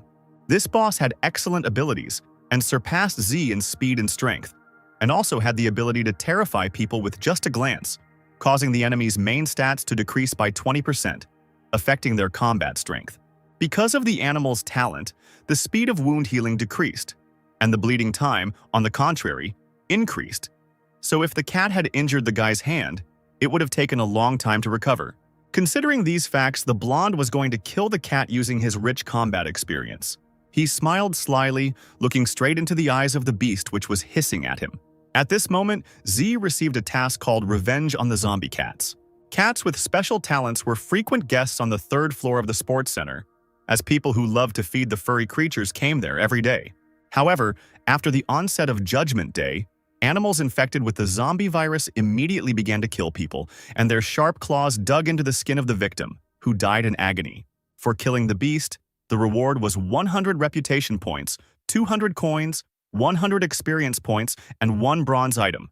8 hours were given to complete the task, and for failing it or refusing it, there was a penalty in the form of a decrease to the first level and a decrease in all characteristics by 1 point. The trainer system stated that it would optimize related questions related to the task. After a few moments, the loading bar finally reached 100%, and then windows appeared, notifying that the time for completing the task had increased to 24 hours, and there was no penalty for failure to complete it. And at that moment, it dawned on the blonde that he could complete the tasks an infinite number of times. In his past life, all the tasks he completed were of a high level of difficulty, and it didn't matter whether Z lost or refused, the game severely penalized him. Only 1% of players found the quests easy, but when they encountered a bronze-tier boss, only a few were able to win, and the reward for completing it was 50 coins, although the blonde thought that it would be better if they didn't exist at all. Now, this task of killing a cat brought a big reward, and also did not carry a penalty for failure to complete it. Without a moment's hesitation, the guy accepted the assignment. Z stood calmly in front of the animal, which did not even try to attack. The cat sat peacefully and licked its fur. The guy knew that if he fell for the boss's provocation, he could lose, so he decided to wait for the zombie to attack first. The cat was surprised when Z simply sat down nearby. He took out his phone and started reading the manhwa. At some point, the blonde laughed casually at the contents. His indifference angered the cat, who was unable to deceive Z. She took a step and pushed off the floor. The next moment, the dead beast was already flying towards the blonde, releasing its claws. During the flight, the creature wished death on the man. It tried to scratch Z, but the guy managed to dodge. He held one of his cards behind his back. The guy used it, and a sword immediately appeared in his hand. The cat bared its teeth and, turning to Z, clicked its claws on the floor. The animal then jumped, making a loud meow. The beast failed to grab the blonde man with its paws. He raised his sword, intending to attack the cat standing with its back to him, but it did not escape her attention. The creature grinned slyly, guessing what the enemy would do next. The guy swung his sword and the cat dodged, saying, "You treacherous man, didn't you expect me to know everything in advance?" However, the blonde was not as simple as she thought. He thrust his sword forward and struck again. The animal, not expecting such an attack, became nervous. The beast failed to escape injury, causing him to say that Z should not expect mercy from him. However, the guy replied that now she was left without her claws, which meant it would be difficult for her to attack. The creature was angry, because the blonde's caustic words were true. The animal meowed loudly and used its cat's eye ability. Under the terrifying gaze of the creature, everything around was transformed. Zai realized that this was how the cat created hallucinations. The light in the room seemed to change to red, and the beast's head became huge, and hands reached out from its eyes towards the blonde. Then the guy explained that he had been playing this game for 10 years, and that this method would not scare him. Hearing this, the poor cat meowed in confusion. The illusion created by the zombie was scattered across the room in small pieces, and the animal itself was subjected to another blow. Because of this, the cat plopped down on the floor away from the guy and growled indignantly. She did not intend to continue the fight with such a dangerous opponent, so she tried to escape. However, Z was not going to let his target go so easily, so he launched a spinning sword at the retreating cat. The weapon quickly passed across the unfortunate zombie's neck, immobilizing him. The system notified that the guy had completed the task and received his reward, with the help of which he was able to move to the 7th level, having acquired 1 point of characteristics of his choice. And for the fact that he was the first to kill a boss of this level, he was given a new title, Bronze Fighter. A certain green-haired guy was indignant, wondering who this Yazi was that information about him had been published again. And one red-haired girl began to admire the owner of the new title, waiting for him to come and take her as his wife. Another man, who didn't give a damn about these announcements, believed that Z was simply chasing fame. At this moment, the head of the Lee family was sitting in a chair and sipping wine. He was sure that the Bronze Fighter was definitely from their dragon state. He also understood that if such a strong player wanted to join them, their power would have to increase many times over. Z looked at the notification that the announcement of his receiving the title had been published with satisfaction. He assumed that this time he would create a sensation that would force him to hide his beautiful face from his fans. The blonde used one of his cards and a chair appeared in front of him, which he immediately sat down on to rest a little. All of this cat's stats were higher than Z's, And although he had to spend a lot of energy and resources to defeat it, killing a bronze-tier boss was still a great bonus. The guy wondered what would happen to him the next time he met a boss stronger than a cat. But at that moment, a notification appeared in front of him that for receiving the title of Bronze Fighter, he received 1,000 reputation points, 1,000 coins, 3 experience points to the characteristics of his choice, as well as 1 square meter to the storage. Seeing this, the guy opened the game panel. Information about the considerable reward that the blonde man had received appeared before him, and in addition to this, he decided to use a potion to reserve strength. The new title added 2 points to all stats and reduced the power of bosses or simple creatures below the bronze level by 5%. With great joy, Z exchanged his first drop of blood for Bronze Fighter, which would take effect within an hour. The blonde was sure that with such characteristics, even if this cat came to life, he could easily deal with it. And now he was wondering what his characteristics would be after changing his specialty. After resting for half an hour, the guy could finally continue with another task. A box suddenly appeared above the defeated boss, forcing Z to come closer. Inside was a forge of zombie cats, with the help of which it was possible to summon the corresponding animal and control it in battle for half an hour, while the cat could take over 60% of the player's characteristics, and the experience of killing and coins of the beast passed to the owner even after the death of the cat. The freezing time was 2 days. Zai was incredibly happy that he now had an eternal assistant.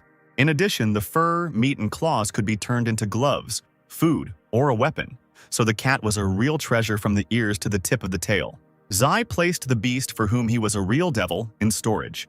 He then calmly continued his way through the corridors of the sports center. The boy remembered that the silver chest was supposed to be in the warehouse. Having found the right place, the blonde opened the door without any problems.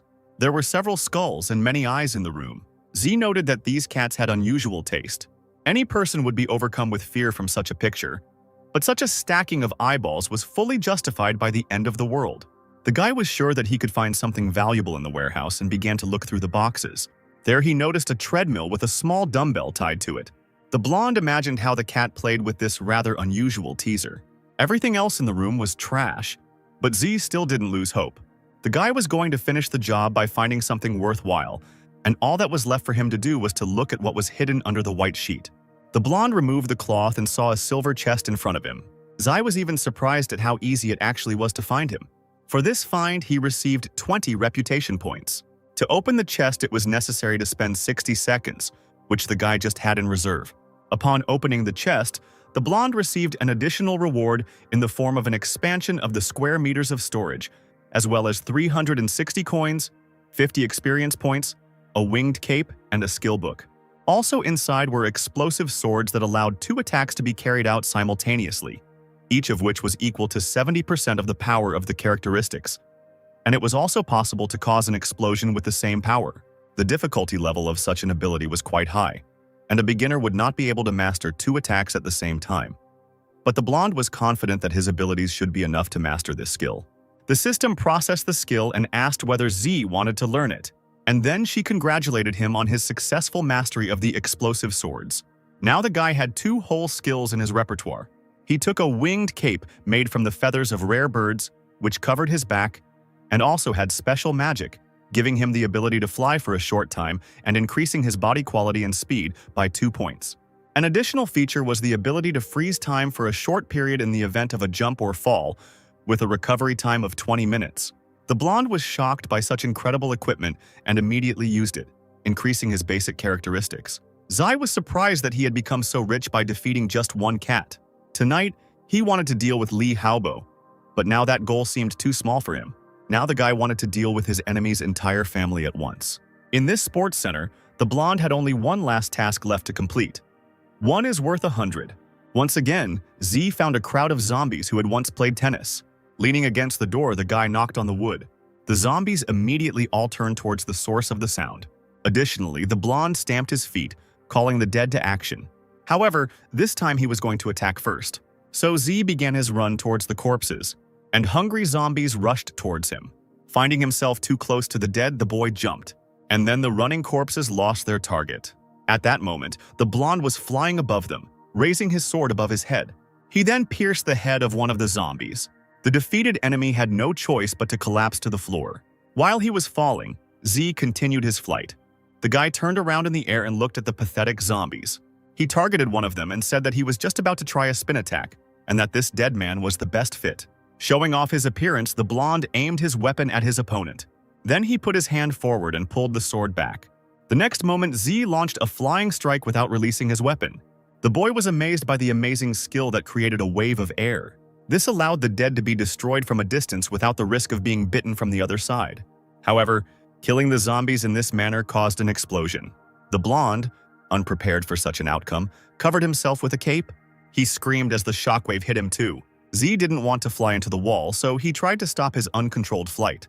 He raised his sword and thrust it into the floor, barely keeping himself in place. The attacked corpse had stats that were at least 30% higher than the others, but he was unable to withstand the blow. The effect of the explosive sword was much better compared to the rotating one, although the speed of these attacks was the same. Everything around calmed down and the guy's trials were over. Now the blonde was ready to get down to business in earnest. He continued to diligently cut down zombies and was able to complete the task, for which he received the opportunity to collect a reward in the form of one simple trainer and one bronze-level item. The guy pulled the sword out of the last dead man and turned around. He was even surprised to realize that everything ended so quickly. Since the zombies were no longer advancing, the blonde began to collect the cards. However, all of them were only with material resources, which made Z somewhat upset. The guy decided not to worry about his luck suddenly evaporating and decided to rest a bit before looking for something else. He was already sitting on the couch and thinking about what item to take as a reward for completing the task. The blonde considered taking the piece of equipment first, hoping that he would get a better trainer if he waited a little longer. Having decided on the subject, Z clicked on the pop-up window. The system then congratulated him on receiving the blood-absorbing ring. It was able to take away the enemy's strength during combat and added 1 point to the strength and quality of the body. And thanks to it, 5% of the enemy's damage was transmitted through the weapon and transformed into strength. Zai was even glad that he got an item with such an excellent ability. He took advantage of the system and put on the given equipment. The guy thought that since he got such a good thing, the trainer could have been worse. Then the system explained to him that all simple programs had a practical effect and were useful to the owner. In that case, the blonde nevertheless decided to immediately take the second coach. Zai was eagerly awaiting what would happen to him. The blonde got the first-level automatic collection. It allowed collecting items from killed zombies within a half-meter radius, which were then placed in storage. But if the storage was full, then collecting could not continue. That is, now the guy could not only get a 100% explosion coefficient from killing zombies, all dropped cards could automatically collect items. Z jumped off the sofa with unspeakable joy. Initially, he was afraid that there would be many problems due to the high explosion coefficient, but now they have been solved. The blonde checked with the system to see if this first-level trainer really belonged to a simple program. Then, the system explained that with the receipt of another automatic collection trainer, his level increased. And along with this, the radius of collection of items expanded and other functions could also appear. And tasks from the trainer appeared in accordance with the situation and the player's condition, while he himself could not set the place and circumstances. Z became curious about what functions the other trainers had and what he would get next time. There were still a lot of undead around that hadn't been looted, so this was a great opportunity to test out the new ability. With the help of automatic collection, the guy got barbecue seasoning, a power bank with 50% charge, an explorer's eye, and a tasty crab. Then came the notification that the system had detected that the quality of item collection was poor, so it was optimized, and now the blonde would receive messages about collecting equipment and items, and the cards would be automatically moved to the storage. Next, the blonde opened the warehouse to check how the collected items were arranged, and also to get rid of unnecessary things. One of the pleasant bonuses was the fact that the automatic collection divided everything into categories: fighting the cat, then the zombie, and then getting the trainer. Z completely forgot about time. The guy looked at his watch and was amazed at how quickly it had flown by. Because the blonde spent too much time clearing the building, he didn't have time to eat dinner, because it was already time for him to go to the Lee estate. As planned, he ran to the window from which he jumped. The Lee family's mansion seemed to be impregnable and could avoid any trouble. Inside, in one of the rooms, a young gentleman was having fun with young ladies. Lying on the lap of one of them, he laughed cheerfully. But at one point, the smile slid off his face. Haobo glanced at his watch, which showed that it was already noon. The young man sat down and his face darkened, which made the girls nervous. The guy's displeasure was so great that he slapped one of his guests. Haobo was outraged that his people had not returned yet, and thought that it was a waste of time to feed them if they could not find a couple of people for so long. The butler explained that the mercenaries had left for the university at 7 in the morning, but there were too many zombies there, which is why the search was delayed.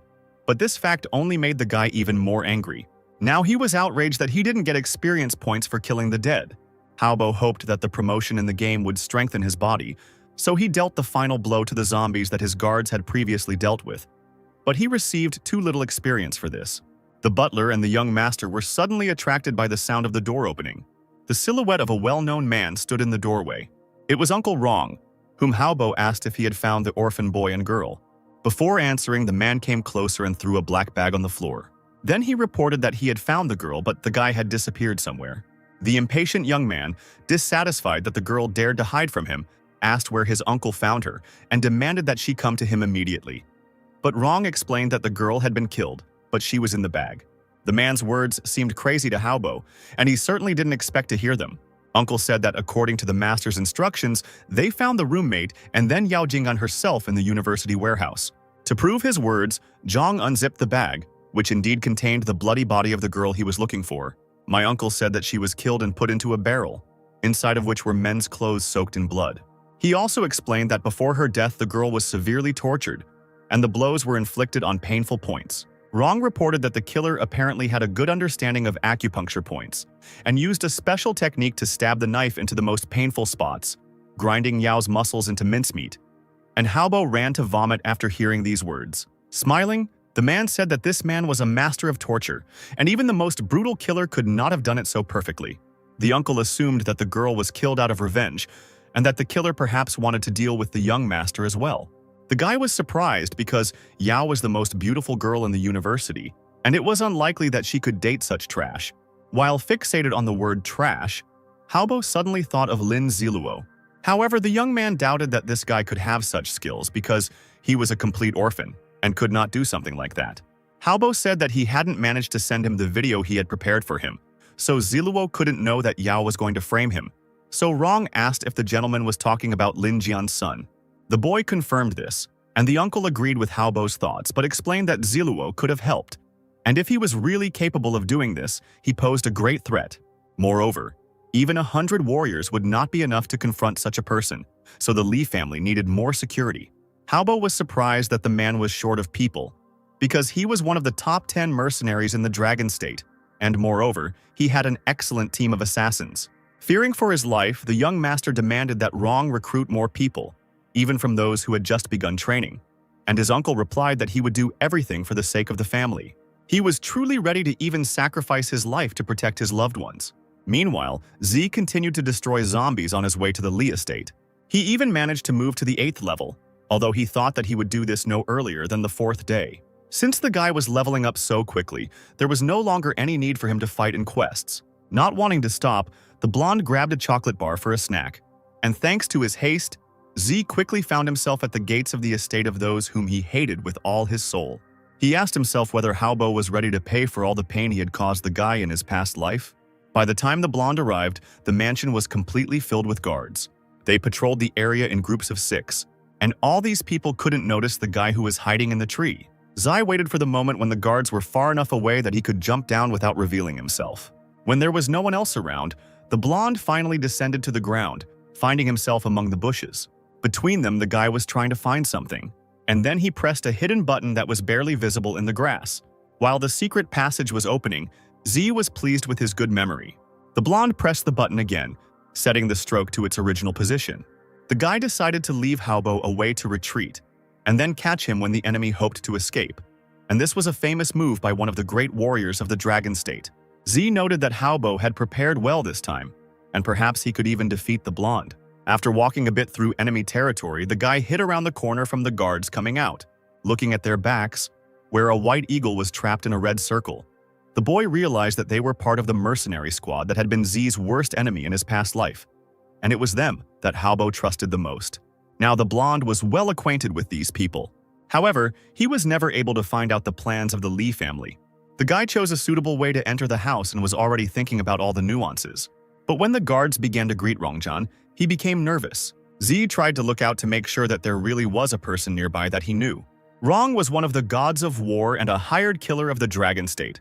Before the end of the world, he worked as a military man, was the leader of the mercenary army during the times of military turmoil, was directly subordinate to the Lee family, was strong in various types of hand-to-hand combat, army command, and also pursuit of the target. In the past life, after the game started, the man began to chase the blonde man on Haobo's orders. After several attempts to catch Zai failed, he decided to kill the guy. This man had driven the blonde into a dead end several times, so it could be said that he was Z's strongest enemy. However, the guy was cunning and used his cards wisely. Because of this, he became the greatest disgrace of the military. And since the blonde had eluded wrong several times, the man had lost his reputation as an invincible mercenary. For this reason, whenever these two met, both of their eyes would become bloodshot. Suddenly, Wrong felt someone else's gaze on him. However, Z had good reflexes, so he managed to hide around the corner. Hearing the approaching footsteps, the blonde was sure that this time the former military man would definitely die. If the guy kills him, then it can be considered that he will get rid of the main protector of the Lee family, and then half the job will be done. But it was too early to attack the man now, so Z put on a mask of concealment. Thanks to this action, the guy remained unnoticed when the opponents approached from both sides. One of the guards told Zhang that the young master was looking for him. Watching the men go, the invisible blonde understood that he must not miss his chance. He then successfully left the place where he was hiding. As Rong walked away, he kept glancing sideways at that corner, feeling as if someone had been there, even though they hadn't been discovered. The man didn't want the person who wanted the Lee family dead to leave the mansion alive, so he ordered patrols and protection of the estate to be strengthened. It was getting dark outside and it was approaching midnight. Yawning, Haobo asked his uncle if he could go to bed, since it was already quite late, and the zombies were in an active stage, so it was unlikely that anyone would come to them. But the man said that it was better to wait a little longer, since his instinct told him that they were being followed. The guy threw his watch on the floor and cursed, unhappy that he had to sit up all night without sleep because of some scum of society. Then Bo suggested to the young master that he come up with some entertainment since he was bored. The young man slammed his fist into his palm and declared that he really wanted to have some fun. Haobo then asked about the corpse that was captured today, and Rong replied that he wanted to conduct tests on the zombies to invent a better weapon against corpses for the master. Then the guy said that there were already enough dead people, so he asked to give this one for the young man's games, but the man was in no hurry to agree, as he was afraid that this zombie could harm Haobo, although using a dead man to calm the young master down was indeed a good idea. The young man said that he would be fine. Besides, he was not afraid of zombies at all, and there were a lot of guards in the estate. Finally, Rong ordered one of his subordinates to bring in today's dead man. After a while, Haobo's room was filled with several guards who were holding the enraged corpse with chains. He was tied with ropes. His zombie legs were held in shackles, and his mouth was hidden by a metal mask. Madness played in the young man's eyes, and he ordered that a large cage be brought to him. And in this cage there were several exhausted girls. Their necks were hidden behind thick iron collars. Smiling devilishly, Haobo picked up the bell and began to shake it vigorously. The girls stood up in alarm and rushed to the iron bars. Then, the young gentleman put down the bell and said that he was bored, as he had been playing with the same girls for several months, and he was getting pretty tired of them. The guy wanted to get new toys, but he also found a use for these girls, deciding that their time had come to pay for feeding and watering them. He stood up and, shuffling his white slippers on the floor, walked closer to the cage. Haobo then ordered the zombie to be unchained and thrown into the cage. Like a madman, he declared that he wanted to watch the dead man eat them. Some of the guards were surprised by the guy's perverted desire, but still remained silent. Others happily volunteered to carry out the order, as they themselves loved to do such things. The young gentleman gave one of those who volunteered the key to the cage. The guard immediately hurried to open the door with the unfortunate girls. The same guard, holding onto the chain, approached the zombie. Then he removed the mask from the dead man, preventing him from biting anyone. Feeling a grain of freedom, the zombie turned sharply towards the man, showing his grin. Haobo ordered the other two mercenaries to hold the corpse until its shackles were removed, and then to put it in the cage. At this point, some guy asked Mr. Lee if this was too cruel and suggested that he let the girls go. The man next to him knelt down, made the upstart bow low, and asked the young man not to be angry, explaining that this mercenary was called Wang Dahu, and he was sent to replace the guard who died yesterday. The guy was unhappy with this behavior, and Van continued to ask him to let the girls go. The guard sitting next to Dahu began to apologize again, saying that it was his mistake. Smiling predatorily, Haobo approached the new guard and, laughing, said that no one had tried to argue with him for a long time. Asking rhetorically if he knew how to fight, The boy ordered the mercenaries to show Van where his place was. Then 2 guards approached Doc, one of whom twisted his arm. The one who was larger and seemed stronger began to strike the man. However, Wang was able to stop the fist with his free hand. Seeing this, Rong was even a little surprised. Now he too became interested in watching what was happening. Dahu squeezed his enemy's hand tightly, causing it to shake. The mercenaries became worried, realizing that they had lost to this guy in strength. The man whom Wang managed to disgrace wanted to kill the new guard for it. He turned around, asking his comrades to help him teach Daka a lesson. However, first they mocked the mercenary. Realizing that Van was not to be underestimated, the distrustful mercenaries rushed to help their comrade. Now Dahu's hands were held by 2 men. Feeling his strength again, the insulted mercenary swung his arm to strike. His fist landed right on Van's jaw, and the next moment the doomed guard was spitting blood. Haobo demanded that the mercenaries not kill him.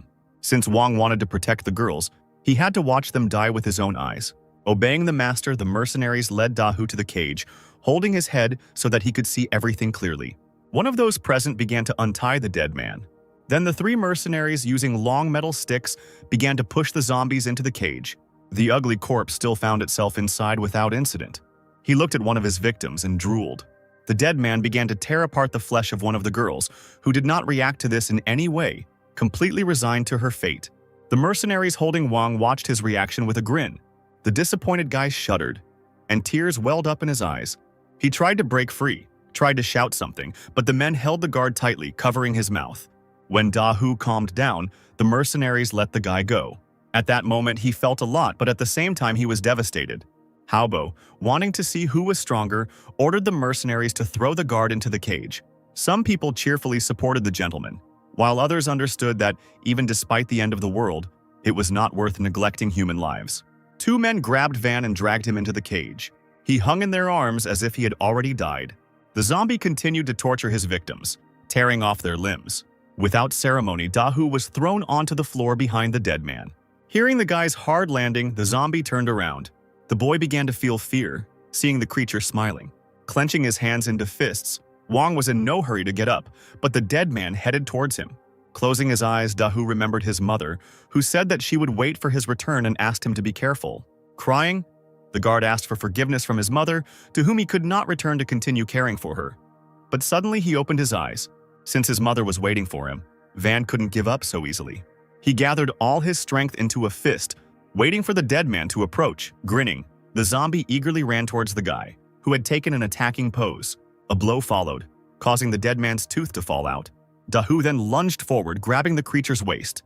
Screaming, he tried to knock the dead man down, dragging him forward. The zombie couldn't resist this force, but suddenly blood started pouring out of Van's mouth. This happened because the dead man thrust his hand into the guard's back. A furious pain spread through the guy's body. This made Dahu's legs buckle, but he couldn't stop. Seeing the delay, Haobo demanded that the fighters continue fighting. Then Wang, bleeding and coughing up blood, pulled his hand back, clenching it into a fist. He then delivered a blow of incredible force to the dead man's head, defeating him. However, this was the last blow dealt by the fighter for justice. The next moment, Dahu fell on his back next to the defeated zombie. Bleeding and crying, he mentally asked for forgiveness from his mother, whom he had let down. Rong was disappointed by his death. The disgraced mercenary was surprised that the guy was able to kill a dead man with his bare hands, and someone was outraged that he died so quickly. At this time, the zombie virus was quickly spreading throughout Van's body. A few moments later, he was no longer a man, but a zombie. The morning of a new day arrived. Z sat on a tree branch, not wanting to miss the opportunity. The guards who had been patrolling all night were at their most vigilant, and the blonde man had no choice but to choose his victim. Finding himself behind one of the mercenaries, the guy put a knife to his neck. The guard didn't even have time to react when his throat was cut. Zai quickly removed all traces and put on the victim's clothes. While moving around the estate, the blonde ran into one of the mercenaries who mistook the guy for one of his own, and who was wondering what the guard was doing there. Zai explained that he noticed one guy falling asleep, so he wanted to wake him up. And the mercenary, not noticing anything suspicious, was indignant that the commander was having fun with the others in the Great Hall while they were guarding the gate. More mercenaries approached them and continued the conversation, expressing their dissatisfaction with the terrible treatment they received from their superiors. Z himself tried to support this conversation. However, one of the guards asked when the guy had managed to grow so much. Realizing that he had been exposed, the blonde was ready for the next step. The boy believed that people who were unable to keep secrets could not live in this world. While on the mansion's premises, Z killed one mercenary after another. Turning around, he noticed one of the guards trying to escape. However, the blonde caught up with the man without any problems and cut his throat. Only the mercenary managed to fire a signal flare. Then the guy masterfully threw a knife at her. The blade pierced the projectile, preventing it from communicating the danger. Then they fell to the ground together, and Z pulled out his weapon from the rocket. The reason he was so lucky today was because, in his previous life, he had researched all of the Lee family's military supplies.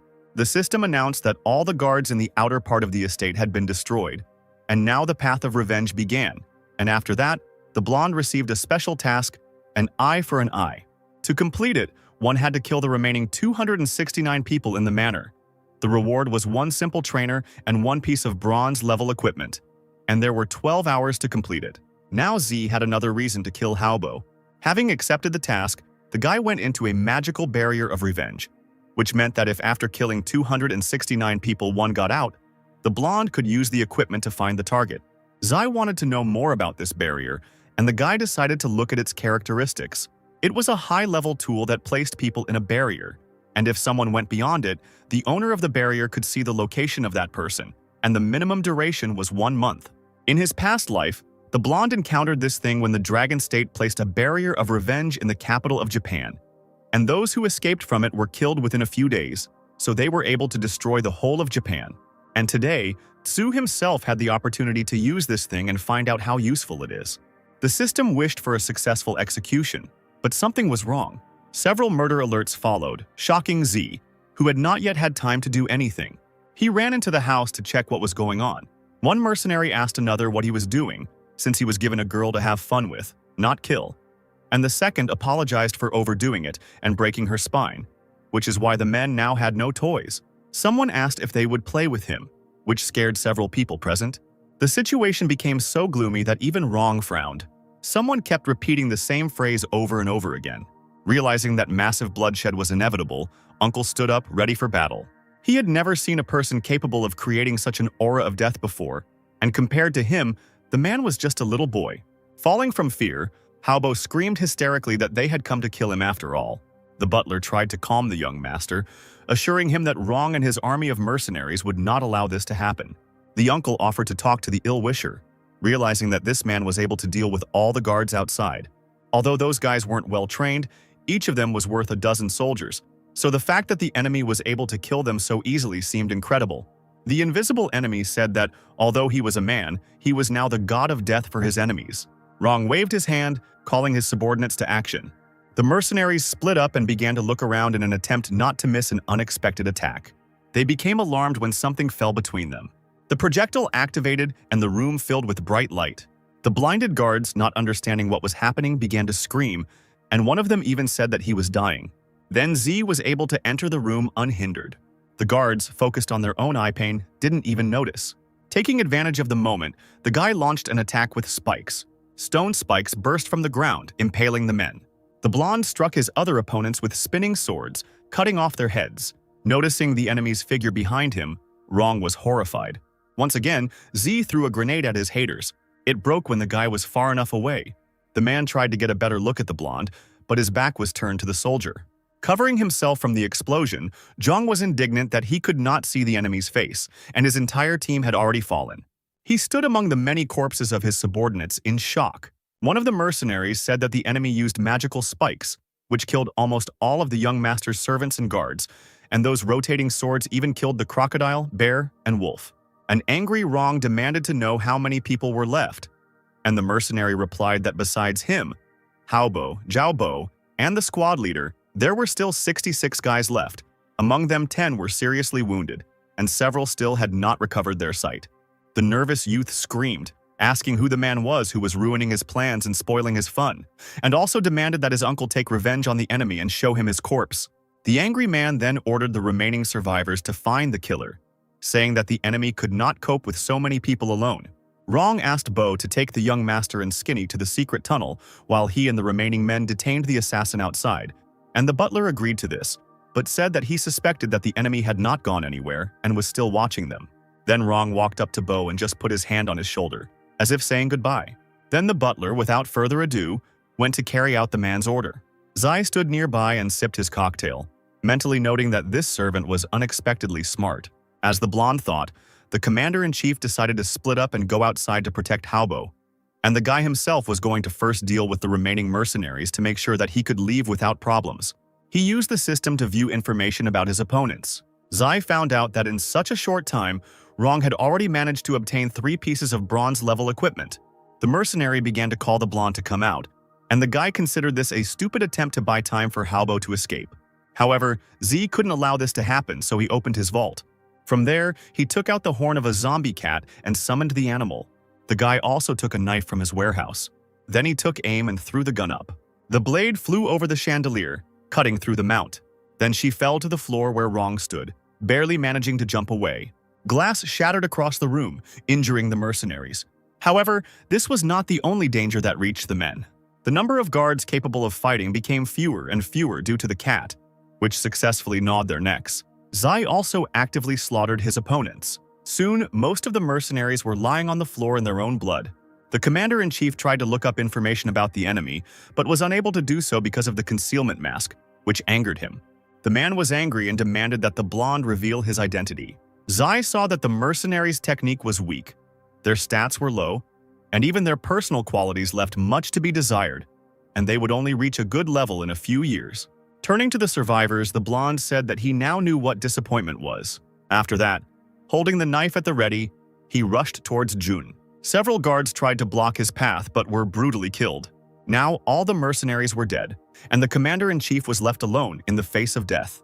The man was so frightened by this situation that he began to tremble, temporarily losing his speech, and then, out of despair, he fell to his knees. Z ordered his cat to track down Haobo and the others. The beast immediately ran to carry out the order, and the guy, looking at the magical barrier, knew that his target was still in the estate. The blonde put his foot on Jun and tried to get him to talk. Z also added, "Almost all of your people died. Can I still call you Commander?" The boy knew that he had stifled almost all of the man's will to resist by killing all of the mercenaries before his eyes and destroying all of his work. Having come to life a little, Zhang asked the blonde to tell him who he was, admitting that otherwise he would not close his eyes after death. Then, smiling, Z said that it sounded good. Realizing what this meant, the mercenary pressed himself against the wall in horror. One sharp wave of the hand and life left the man's body. Rong fell to the floor and hit the ground, making a soft sound. The blonde stepped on his head and said that he remembered the day when the man insulted him by trampling him into the ground.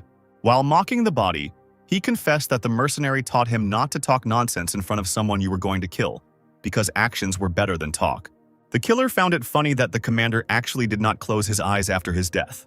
With the Li family's main protector dead, it became much easier to take revenge. Having finished torturing the dead man, Z moved on to his next target. Behind him, he left corridors strewn with corpses. While in the secret room, Haobo was nervous that assassins would soon come for him. The butler tried to calm the young master down, saying that Rong would deal with these people. Suddenly, someone's body crashed into the wall, leaving a dent. The boy was overcome with horror and was sure that this man had been sent after him by Ziluo. But Bo said that there was nothing to worry about since they had passed through a secret passage. Haobo then asked how this guy knew about his relationship with Yao and where he found such a strong mercenary. And the butler suggested that it was Lin Jian who might have left an assistant for his son. But the young master objected that this could not be, because when Jian was killed, they destroyed everything that the Lin family had. He admitted that if the leader hadn't ordered them to leave someone alive, then this Zilo wouldn't exist. At that moment, a blonde man was standing behind the door. He overheard the entire conversation and now knew that he had been followed for a long time. And then he only said, "This is how." Haobo heard a familiar voice and wondered how Ziluo could come here. The blonde himself, sighing, realized that there were many more stories behind his back. The young master said that the boy should have died by his hand many years ago, and Z said that he was interested in knowing who Jian was and why the Lins destroyed the Li family. Then Haobo laughed at the fact that the boy didn't even know his own father's name. He explained that Lin Jian was going to report his father just when he was about to get promoted, which would destroy everything their family had worked towards for many years.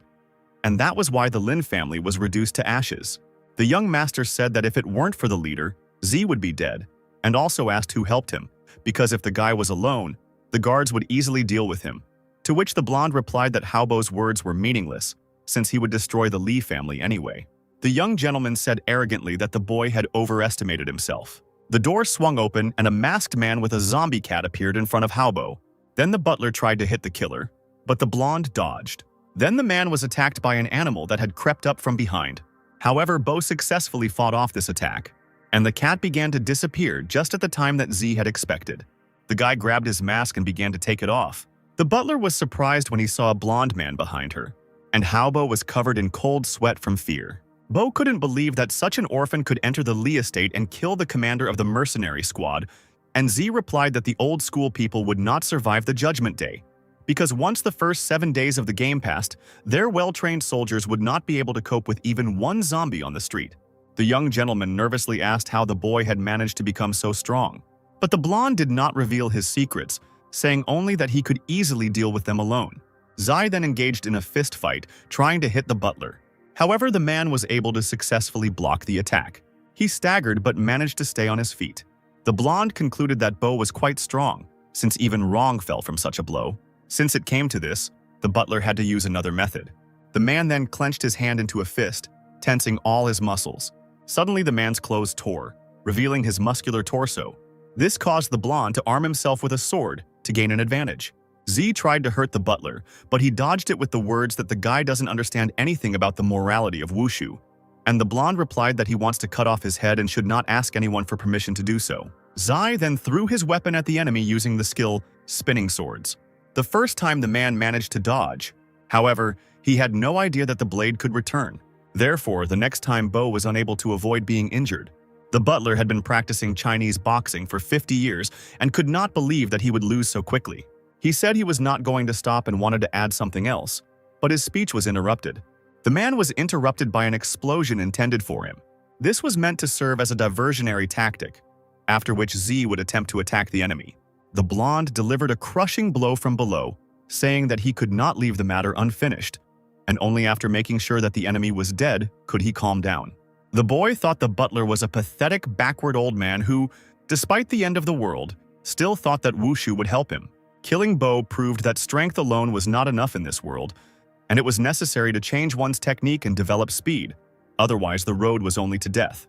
Looking at Haobo, Z saw him lying unconscious. Because of this, the boy considered the young master useless. Then the blonde came closer and stabbed him in the leg with a knife. The young man immediately came to his senses and screamed in pain. Z grinned and asked, "Are you awake or were you pretending to be dead?" Then, with particular pleasure, the blonde continued to pierce his enemy's limb with his sword. Haobo started calling for help and telling the killer that his father would deal with him. In response to this, Z only smiled without saying a word. Then he pierced the leg of the man he hated once again and twisted the sword. Tormented by pain, Haobo asked to kill him faster, but the blonde only verbally mocked the martyr. The killer opened the vault and took one item from there. It turned out to be a dull, convulsive knife that Z had saved just for his revenge. He then tried to thrust the blade into the enemy's hand, causing him to scream. The blonde apologized for not being able to thrust the weapon inside because it was too dull, and then he raised the weapon over his victim again. While piercing the young master's hand, Z said that this knife reflected his essence. It also reflected his 10-year journey full of risks, and now the killer felt sorry that Haobo's suffering did not make up even 1% of his. The young master was shocked to hear about 10 years, and then he admitted that he only started thinking of ways to torture him 3 years ago when he found out about everything. A devilish smile adorned Z's gloomy face, saying, "This is for my suffering." He once again thrust the blunt knife into the victim's hand, and the next time the blonde stabbed the young gentleman because he was having fun. Haobo stuttered and asked him to stop, but the blonde man only continued to smile, once again causing pain to his victim, who was bleeding all possible bodily fluids. Z said that this was for his entire family, for whom it was necessary to avenge, although he had never seen his ancestors. Stopping for a second, the blonde realized that he could no longer find a reason to torment the victim. However, he continued to do it for fun. When the assassin got tired of stabbing Haobo, he took out the crucible pliers from his storage. Zai extended his hand towards the victim, clicking his pincers, causing the young master, scared beyond belief, to ask what the boy was doing.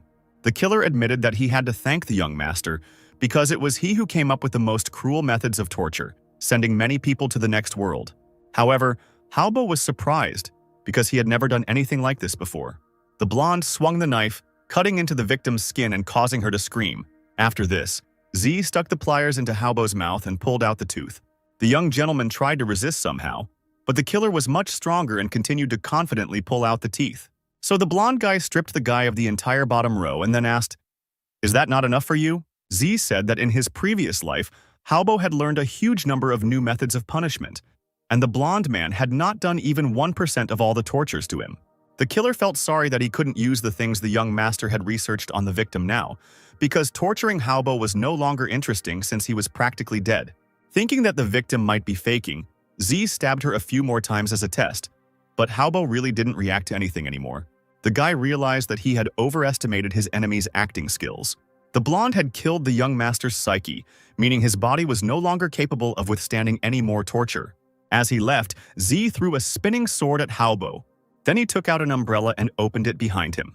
Blood flew in all directions, staining the fabric, but not the killer himself. A clock tower towered above the mansion, illuminated by the light of the moon and small lanterns. Stepping out onto the balcony, Z noted that the Lee estate looked good under the night sky. The system suddenly notified him that changes had been detected in his mental state, and he now received the talent Thirst for Revenge. The guy was surprised that he was able to activate the talent. Wanting to learn more about this, the blonde took advantage of the system's capabilities. Talents could be activated under certain circumstances: mental state, personal experience, and personal characteristics, while skills could be obtained through a special book. Thanks to Thirst for Vengeance, once the blonde deemed someone as an enemy, he could increase skills according to the degree of hatred he had for that person, with the highest percentage of stat increase being 20%. Z never thought that such talent would be so useful. After all, the higher his stats were in the game, the more he could increase them with this talent. This meant that such talent could be improved infinitely. The system notified that the guy had completed the quest, receiving one simple trainer and one piece of bronze-level equipment, and was now asking if he wanted to take it now. After thinking for a bit, the blonde decided to take the equipment first. He was given a piece of equipment from the magician's specialty called the Magic Wand. It allowed one to increase one's magical abilities, and also added 5% to skills and the speed of activating a magical skill, while the speed of energy recovery increased by 20%. Z knew that he couldn't use such a thing, but this equipment was necessary for magicians, so the guy decided to take it to sell in the future. The blonde looked at his storage and was glad that he had automatic collection, and he also noted that the tools for killing people in this game were simply barbaric. When you killed a person, his storage disappeared, and you could not get things from there. You could only examine the corpse and find something interesting. But when players learned ways to kill people, a fight to the death began, although the game did not encourage this. Seeing the purification pendant in his backpack, Z became interested in the item and decided to look at its characteristics. It added 1 point to energy and had the ability to purify, eliminating negative states of the body, and the freezing time was equal to 12 hours. This thing could save lives during a battle, but the meditation pendant looked useless against its background, so it ended up in the storage. The guy sighed, thinking for a while longer. He then told the system that he wanted to get a coach. A window popped up showing the percentage of the program loaded. The resulting first-level trainer was called the Absolute Slave. It allowed one zombie to be enslaved, whose strength did not exceed the strength of the owner, while the zombie slave had to obey all orders of the owner, protecting him even under the threat of his own life, and the corpse also possessed a part of the owner's panel so the player could develop with him. But if the dead man died, the trainer lost his strength. The guy was shocked that he could get a zombie as a slave. He even pinched himself to check if he was dreaming all this. Z thought about the abilities of the dead man he could obtain. The blonde also realized that if this zombie was truly completely loyal to him, then he would be able to avoid all the dirty work. Ever since the boy found out that Yao had betrayed him, he could no longer trust anyone and was planning to be alone for the rest of his life. But since he now had a hard-working dead man to accompany him, perhaps his heart wounds could be healed. Z asked the system if this trainer's efficiency would increase if he raised his level. She replied that with each new level, the guy would be able to get another zombie slave. The blonde imagined himself commanding an army of the dead, but dismissed the thought as too unrealistic. However, he still wondered how much he had to level up to achieve such a result. Z also thought about which zombies were best suited for slavery, and decided that the ones that were most suitable were the ones that were supposed to progress to the status of zombie kings. And although all the zombies had potential, it seemed to the boy that after they became his slaves, they would no longer be able to make as much progress as before. Leaving these thoughts behind, Z decided to go down to the Lee family's basement. where, according to rumors, many treasures were hidden. After walking down a long corridor, the blonde finally came across the right door. Entering the room, the guy saw a lot of precious jewelry and gold. But now that the end of the world had come, all these things were worth nothing. In this place, as useful things, Z found dubious scrolls with some inscriptions and a knife in which precious stones were inserted. The blonde man left a real mess in the Lee family basement after himself. When the guy found himself back in the yard, it was already dark. Neither in his past nor in this life had he lived in such a luxurious estate. But today he decided to make up for it. When Z entered the house, he saw a large human figure in front of him. However, the guy was sure that there could not be living people in the room. So the blonde took out a flashlight and, shining it forward, saw the same zombie who, when he was a human, had once tried to protect the girls from Haobo. He was level 4 with decent stats and an epic level talent where the player's strength could increase as he leveled up. All strength-related items increased effectiveness, and the skills he used only consumed physical strength but not energy. And the dead man had a strike with all his might skill that was worth 50% of his stats. The zombie was very strong, and at night it was completely indistinguishable from a bronze-level boss. And it was an incredible coincidence that the guy had just received the absolute slave trainer and immediately found a suitable undead. Hearing this, the zombie opened his eyes wide in surprise. He stood completely calmly, looking at Z carefully. The blonde even found it strange that the corpse didn't try to attack him. The corpse's energy was only 3 points, and if he were placed in human society, he would be considered feeble-minded. And this fact somewhat disappointed the guy.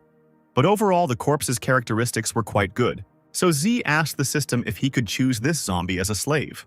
The system responded that since the dead man's spiritual power was low, then, when all the characteristics were added up, they did not exceed those of the guy. Although the corpse was a bit stupid, his enviable talent and possible obedience won over the blonde. So he agreed with the system when it asked if Z wanted to choose this zombie as the absolute slave. After this, the dead man was surrounded by a red glow. He tensed up, not wanting to obey anyone. The blonde was surprised that the zombie tried to resist. The dead man did not give in for a long time, which made the guy wonder if he would regret his choice. Eventually, the system announced that the enslavement was complete, and now it was time to come up with a name for the zombie. Since this guy was so big, strong, and had epic-level natural strength, Z decided to call him Foolish. After that, the player panel of the Fool was introduced into the system. But it was impossible to restore data about the storage, reputation, experience for killing zombies, and rewards for tasks. He had to develop like an ordinary dead person. He could receive coins for killing zombies, and also had 1% of explosion from equipment and items. Zai didn't believe that this cage was capable of holding a dead person with such characteristics. So he ordered Foolish to prove his strength, which the zombie began to do. He took hold of the iron bars and tried to push them apart. And then the dead man was able to calmly leave the cage. He did not attack the man or react to him in any other way. Expecting something different, Z sighed, but he was still glad that Foolish understood the orders. The blonde put a leather wristband on the zombie. Then the guy revealed the main characteristics of the dead man. Now his strength was 23, his energy was 3, his body quality was 27, and his speed was 18. Z wondered what would happen at night if the zombies already had such high levels. Moving away from the Fool, the blonde ordered to wait until he was asleep and to guard the entrance from unwanted guests. At last the morning came, leaving behind the darkness. The guy woke up and, stretching, headed towards the door. Zai opened the door without hurrying. In the room, he saw his slave and several corpses lying around. For such work, he praised Foolish, who suddenly smiled. Looking at the corpses again, the guy asked, "Didn't you eat the other zombies?" The dead man shook his head, and the blonde was convinced that he really was different from the others. Then Z silently walked into the room, and Foolish watched him. Having taken several cards from the storage, the blonde man set the table. He took the chopsticks, a bowl of salad, and was about to start eating. Suddenly, thick saliva fell loudly onto the floor behind him. The guy turned around, trying to understand what was happening. The Fool diligently pointed his finger at his mouth, and when Z asked if he wanted human food, the dead man nodded his head vigorously. Having laid out additional dishes on the table, Z called on Foolish to eat, and the zombie was sincerely happy about this. He savored every piece with pleasure, and the blonde thought that before he didn't know what to do with the many food cards, but now the dead man could help him with this. Z originally wanted to take revenge on Haobo at the 5th or 6th level, but now it was all over. The guy was on level 8 and going on quests was pointless. The blonde decided that with all his gear and the help of Foolish, it might be worth trying to change his specialty. So his next target was the museum of the capital of Mo. Zai remembered that there was a scroll there that could be used to change specialties. To do this, it was necessary to activate the specialty change space, after which the player had to pass 3 tests, and only then could he receive the scroll. But if a person did not complete the tasks within the set time, then the transition did not occur, and the player was killed. At this moment, the blonde man began to thank Haobo. In his past life, Z and his roommates found out that there was treasure hidden in the museum, so they wanted to go there and find out if it was true. But on the way there, the boy received a message that Yao had cheated on him with a young master. The blonde wanted to take revenge on him, but he didn't know that Haobo would bribe his comrades. The traitors dragged Z into the space of changing specialties. It was then that the blonde received his first scar on his face. The haters wanted the guy to fail the test and die, but they didn't even think he could pass it. And the resulting scar stayed with Zai for 10 years, reminding him of this event. It was the 8th day since the start of the Doomsday game. Now it was the 4th day, and there were hardly any people left in the museum. And without Haobo, the blonde should have been luckier. But stupid attracted too much attention. The blonde looked at the dead man, and suddenly a great idea burst into his head. 2 guys came out of the mansion, one of whom was Z, and the other was a big guy in a tuxedo with sunglasses, a cap on his head, and a wide sword in his hand. This image covered up most of the problem areas, returning the zombies to a more human appearance. Some time later, the team finally reached the museum. At the entrance, the guys met the walking dead, some of whom were already completely dead. It was clear that someone had already been in this place, so it was worth being careful. The blonde rushed into battle, cutting down many zombies. Thus, Zai was able to obtain a one-time use bronze-level item called the Fireball Scroll. After using it, fireballs appeared, with which you could attack the enemy, as well as cause an explosion. The blonde turned around and saw a funny picture. The fool nervously scratched the back of his head, surrounded by zombies who wanted to make contact with him. Hiding around the corner, the guy decided to watch his dead man. The fool did not attack the zombies of his own free will, and the other monsters did not touch him either. This meant that Z's personal dead man could approach zombies and attack them unexpectedly, as well as open treasure chests, which would help avoid a lot of trouble. But if Foolish had opened the chest, he would not have received any experience or reputation and would not have been able to expand the storage, so it was a waste of resources, and the guy decided to act in the future based on the situation. In the past life, on the 8th day after the end of the world, most of the zombies had already been killed by players. However, there were too many of them in the museum now, so it would be difficult for the team to deal with them all. The scroll for changing specialty could not be moved to another place. Otherwise, the blonde would simply send a fool for it. On the balcony of one of the nearby buildings, Z noticed a group of strangers. They were going to kill all the zombies and enter the museum, but they didn't have enough people. This is exactly what the blonde was able to read from people's lips while watching them through binoculars. Now the boy knew that it was they who left all these traces of the fight. If he had managed to join this group and go to the museum with them, he could have avoided a lot of problems. A large number of fighters gathered in the building's warehouse. Led by Gao Dong, they discussed the circumstances under which the visit to the museum would take place. It was decided to set out on a journey when 200 people had been recruited, and they were to prepare their own weapons. Several guys from the crowd began to shout out their dissatisfaction with this decision. The rest of the crowd joined in, angry that their food cards were about to run out, which could cause everyone to die, allowing the leader to take their cards without hindrance. Suddenly, the girl slapped one of the group members. The guy even fell to the floor from this, and the lady demanded that he stop hitting her. Then the offender told Tian Ningjing that she had not become better than him because she had received a bronze-level weapon. And the guy also noted that if the girl was kinder to him, he would not quarrel with her. Extending his hand to Tian, the boy asked if she would think about it. The girl, holding the weapon in front of her, said that she knew what he was thinking, and if she was nicer to him, she would throw up, which would hardly suit the impudent fellow. Insulting Tian, the guy explained that he was a gentleman and would not kill her. But as soon as he had the opportunity, he would have fun with her so much that her own mother would not know. The girl answered him sarcastically, which made the guy angry and ready to fight with her. The offender asked to show him how beautifully her body bends during a fight, and someone from the crowd mocked the fact that this guy challenged Tian to a fight. At that moment, the leader asked them to stop arguing and listen to him. But suddenly, the attention of those around them was drawn to the elevator, which took someone down to the lower floor. The doors opened and Z appeared before the crowd wearing a mask of concealment with his zombie disguised as a human. Seeing the head of the group, the blonde recognized him. In his past life, the boy saw him on the day he activated the scroll, but he didn't remember his full name. Someone from the crowd began to ask Z who he was and why he had come. But before answering, the blonde silently approached the group. Dunn stepped forward and said, "I don't know your name, but why did you come to the Death God Club?" People were worried, not understanding why they couldn't see information about the stranger. They also found it strange that the second player was called Stupid. Zai explained that he was passing by with a friend, and when they saw a group of people, they decided to ask if they could join them. Gao was delighted by this and welcomed the blonde into the Death God Club, introducing himself as the chairman. After such a greeting, Z feigned surprise that the leader himself was standing in front of him. Then the blonde man nervously said that his name was Lin Luo. He also introduced his friend Stupid, who was a bit dumb and mute, and used to be a bodyguard for rich people. Dong began to shake Lin's hand, inviting him to join his club. The blonde accepted the chairman's proposal, and from that moment on, he and the zombie were part of the group. The guy was even surprised at how easy it was to join the club. Dunn and the new recruits moved away from the group and sat at a table, where the chairman admitted that Foolish and Lin were like old friends to him. So he informed them of his willingness to help them in any way. Then Z explained that he and his friend loved to fight, and their main goal was to become stronger. They loved to kill zombies and level up, and they came here precisely to develop. To this, the chairman replied that he had many books with skills, and he was ready to give them up for the sake of friendship. The blonde was amazed that Gao was willing to give away such items for free. The boy protested, saying that these books were probably very valuable, but the chairman said that since they were brothers, they should share. Dong actually put out the skill book, after which Z thought that he was doing something wrong. Or maybe in this life all the players were so generous.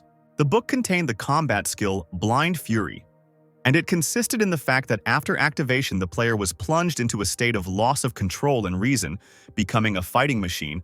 All characteristics were increased by 20 to 50%. Depending on the degree of rage, the duration of the action was 2 minutes, and after this time the player was placed in chaos.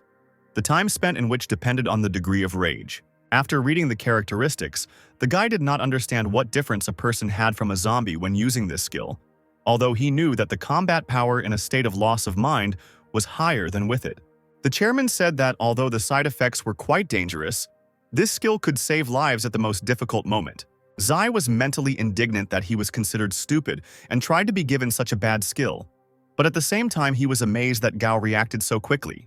The blonde closed the book, taking it for himself. Pretending to be happy, he thanked the chairman for such concern and said that he liked the item.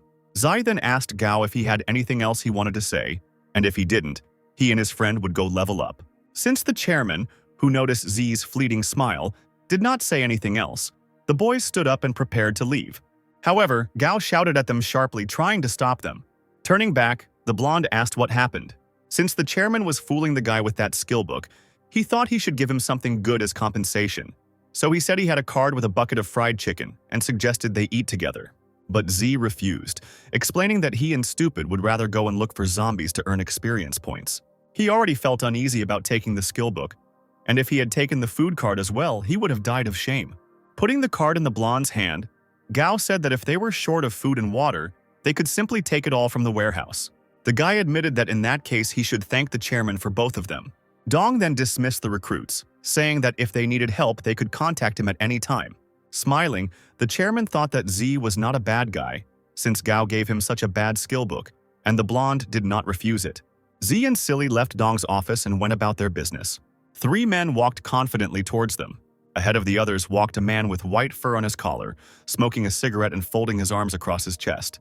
Once he was next to the blonde, he said that he had not threatened him, but simply warned him not to have too much to do with Gao Dong. The man then placed his hand on Z's shoulder and continued, "Otherwise, even if your friend knows how to fight." However, he stopped short when the blonde shook his hand off. The guy then asked the zombie why he was standing there and urged him to deal with the ill-wishers. The man noted that Foolish was a big guy, but he was only at level 4, like all his guys. The other 2 men drew their weapons and grinned, but the smiles quickly disappeared as the dead man approached them.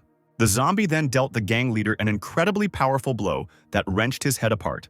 This sent the man flying several meters, spraying blood across the corridor. After the ill-wisher fell, Z asked the others if they wanted to die too. They shook with fear, saying that they did not want this, to which the blonde nodded his head to them without further ado and left. Looking at Jia Tai, who had always competed with Gao for the chairman's position, the boys were amazed that Foolish had broken his head with one blow. They even started discussing that it was Dunn who called these guys to deal with competitors and at the same time warn others. Seeing a gathering of gossips, the chairman demanded an explanation. Then one of the guys immediately reported everything to him. Gao was surprised that Z and his friend killed Tai. The speaker replied that they didn't know that guy, but there was another one with him named Foolish. The chairman was delighted that the new recruit had given him a great gift. He killed the man in front of others himself, unaware that he had helped Gao, and now it was unlikely that anyone would claim the post of head of the club in the near future.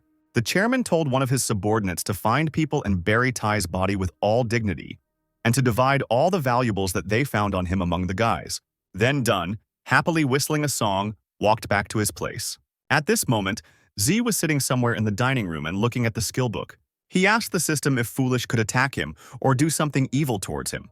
She reassured the guy by saying that in any situation, a zombie will protect its owner, and this has nothing to do with its level of awareness.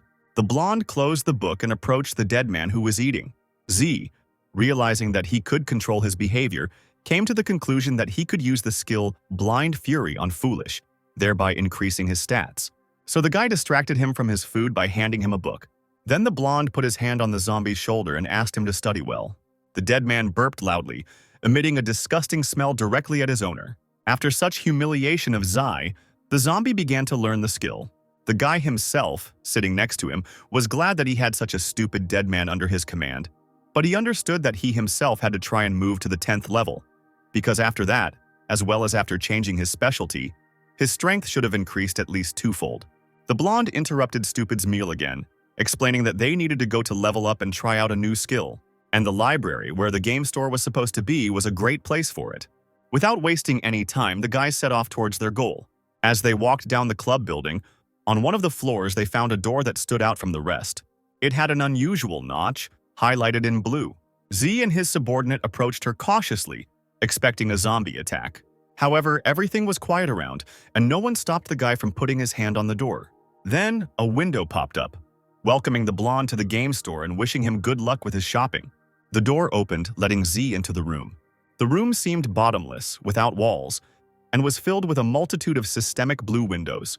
This was the very place where you could buy weapons. Jewelry, masks, and many other items were also sold here. For all the completed tasks and zombie kills, the guy accumulated 6,000 gold coins. If we consider that one piece of high-quality bronze-level equipment cost about 2,000 coins, then the blonde would be able to buy pants, gloves, and a breastplate. While Z was choosing his items, Foolish remained outside the door.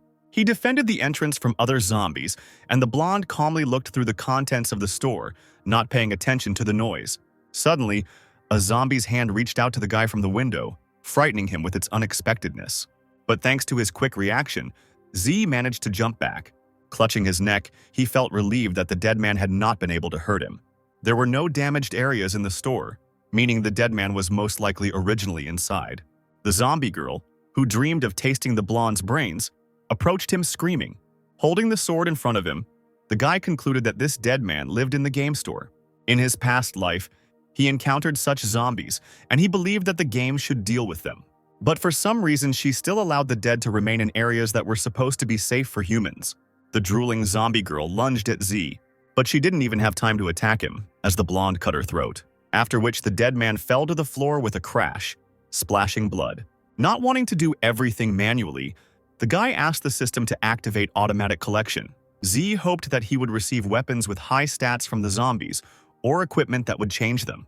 He opened the black box with trepidation, which was supposed to contain an incredible thing, and inside was nothing more than toilet paper. This received material resource made the blonde incredibly upset. The system congratulated the guy on his purchase of 6,000 gold coins and informed him that the store was closing. Everything around began to change, and Z was already in a completely different room. The room was now filled with shelves of a variety of food.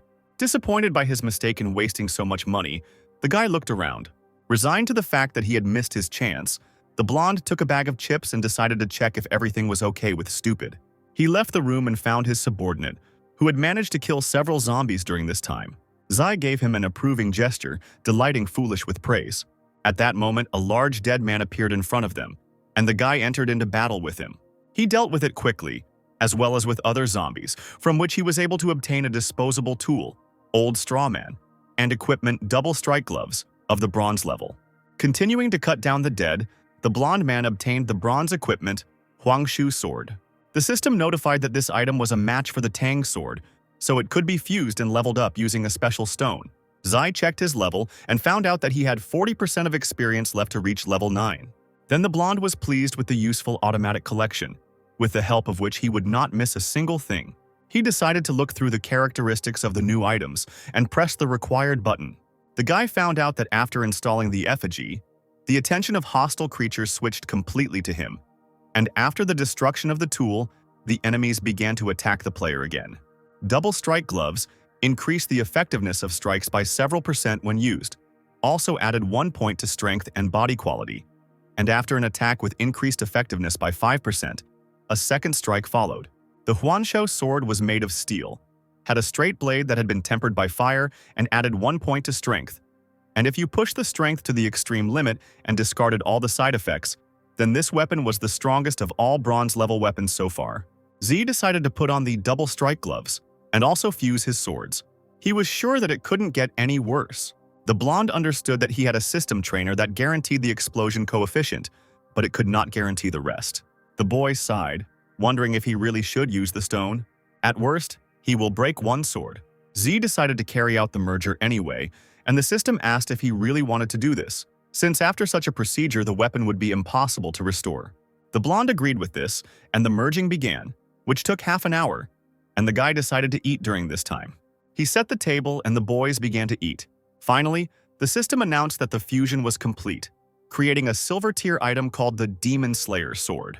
Zai was shocked that he succeeded. He immediately rushed to the system window where the merge was taking place. This sword added 4 points to strength and 1 point to body quality. It also had the ability to gradually restore damage after a fight. Its passive skill was called Decapitation, during which the speed increased by 20%, and after a successful attack, the player could get additional points to strength for 3 minutes. The maximum superposition was 2 layers. The blonde was amazed by such amazing characteristics, and was sure that with this weapon he could become the strongest player. Now it was time to take the scroll from the library, which he informed Foolish about. The guy then began to look at the map of the building to choose the right path. He explained to the dead man that this time there was no need to worry about protecting the owner, but to go on the attack head-on to enter the library.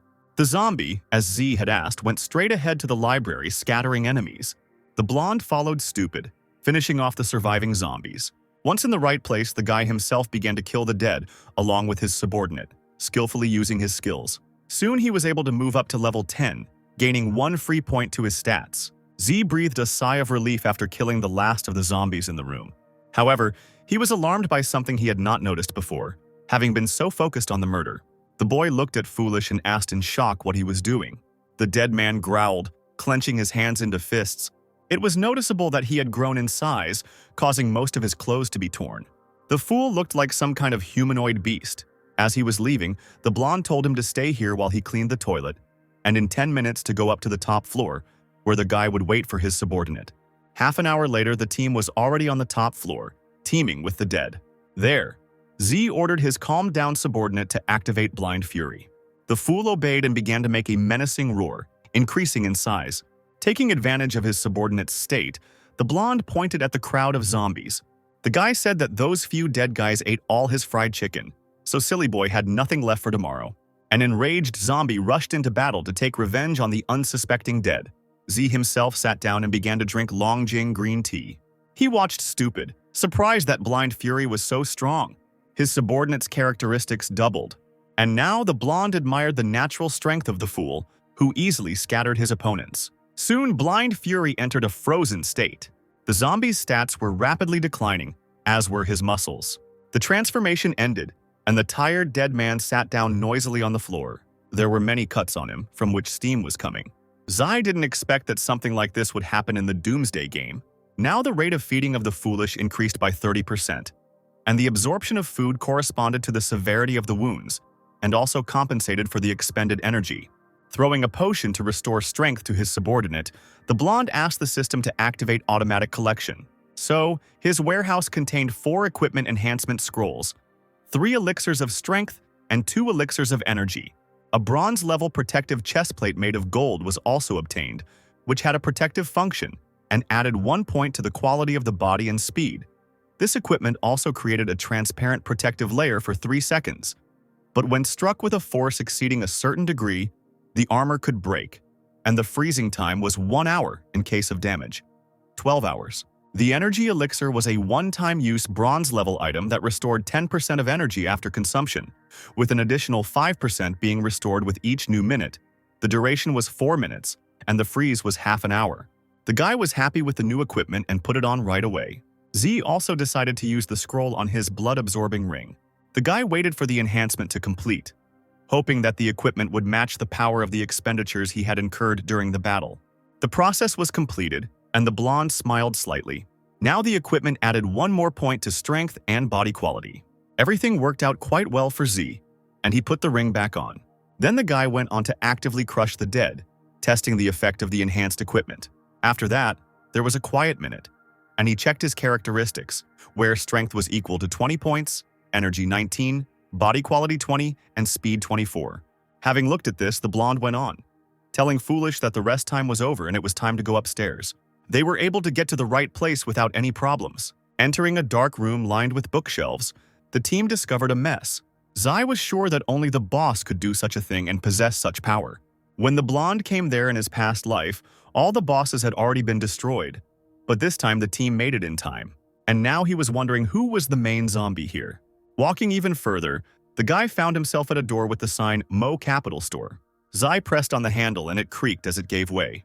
When he entered the room, the system congratulated him on finding the store, for which he received 10 reputation points. Each player could only be in it for 30 minutes a day. If the set time was exceeded, a fine would follow, but if the player refused to pay it, the system would destroy the person. Since the guy visited the store for the first time, he received a one-time discount of 50%. Pleased with the discount, the blonde ordered his subordinate to guard him, to which the zombie growled in agreement in response. Then Z entered the capsule where he could buy something. Inside, as expected, everything was blue with a system window. First, the guy was greeted in a store in the capital. He then clicked on the View Catalog button, after which a buyer's guide popped up in front of him. In the store, force could be used, but if the walls were damaged during a fight or if they or the floor were dirty, it was necessary to pay compensation for repairs or cleaning, and the amount was determined according to the situation. As he read this, Z hoped that no one would barge in while he was shopping. Then he decided to select instruments from the catalog. However, all the proposed items were already in the guy's stock in fairly large quantities. Therefore, the blonde was even a little surprised that he was too rich. Somewhere on the edge of the window he saw a red cross, which he had never seen before. Zai clicked on it, and the store informed him that since he was unhappy with the products on display, hidden products would be revealed to him. All the shops in each city had special hidden goods that were only available to players who had contributed heavily to the city. And the blonde man fit that description. The guy was even amazed by this, not knowing what contribution he had made.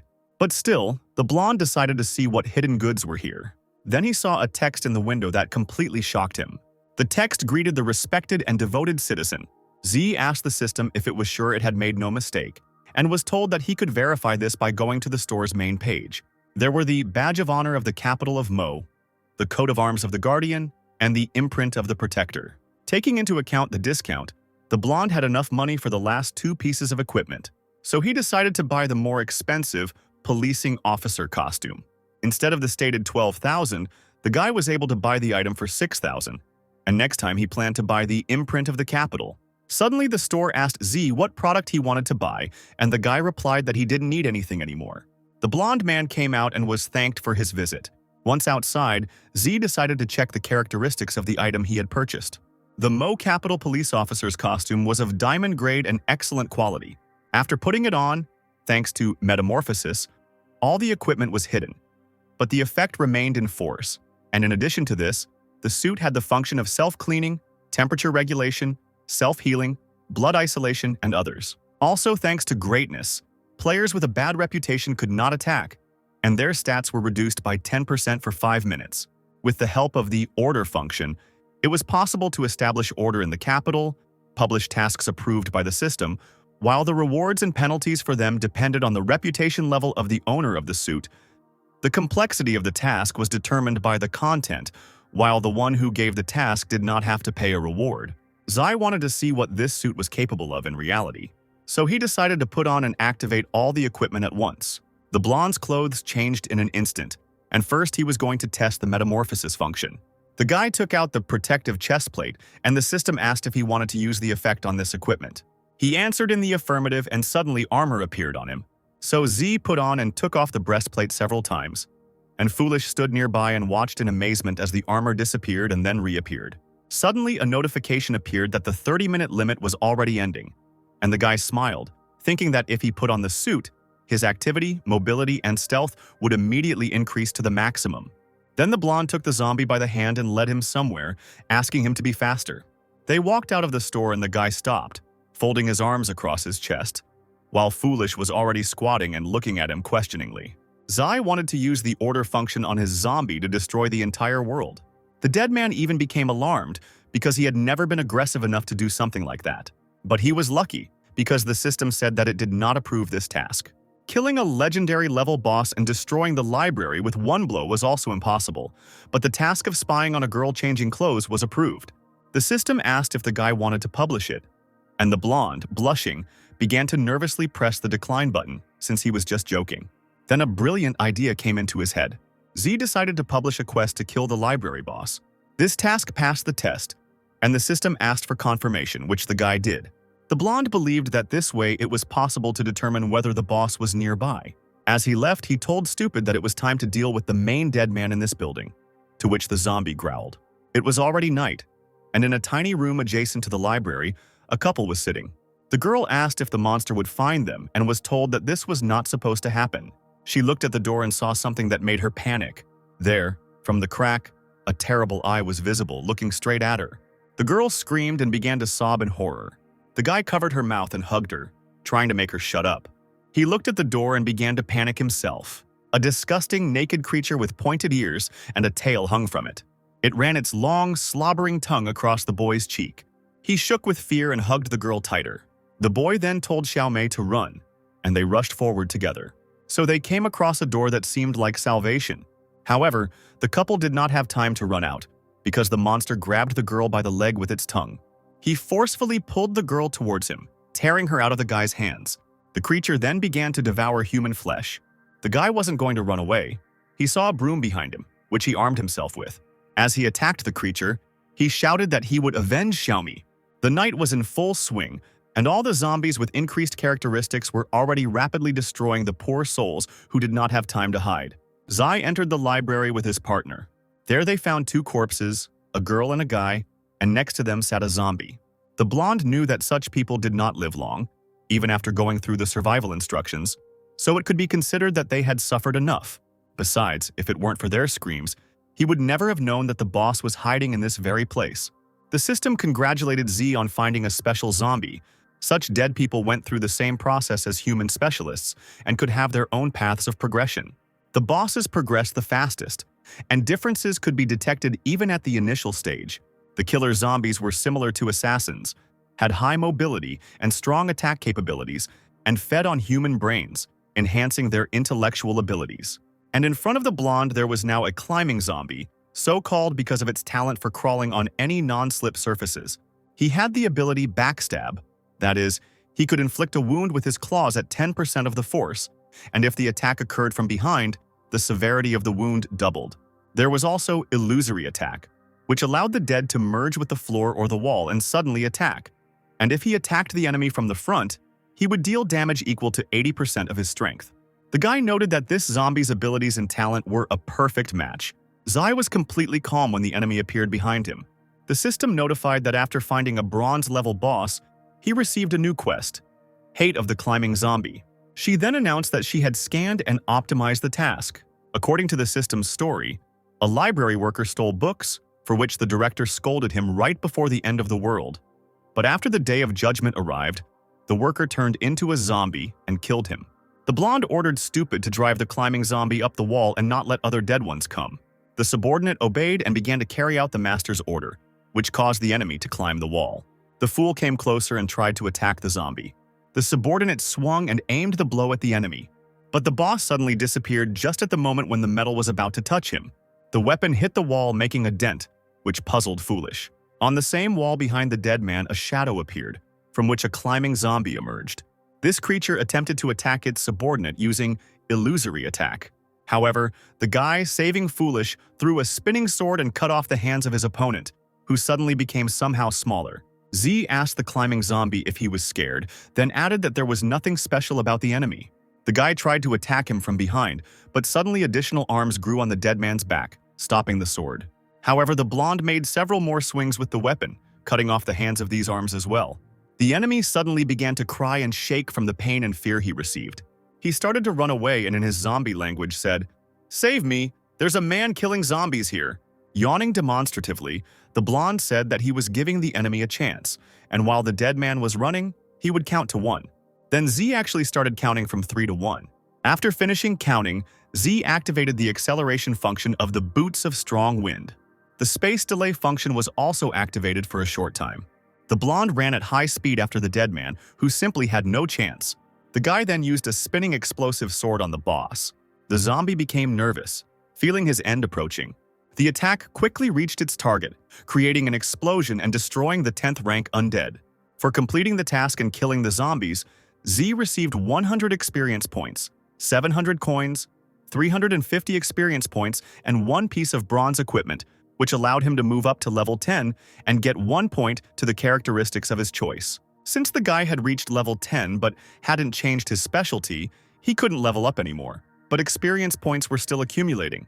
The system also asked if the blonde wanted to take 1 super trainer for a new level now, and Z himself was thinking that the rookie period would soon pass, and if he moved to another specialty first, then this would be announced to the whole world. The guy decided to take the trainer right away, and the system reported that it was loading.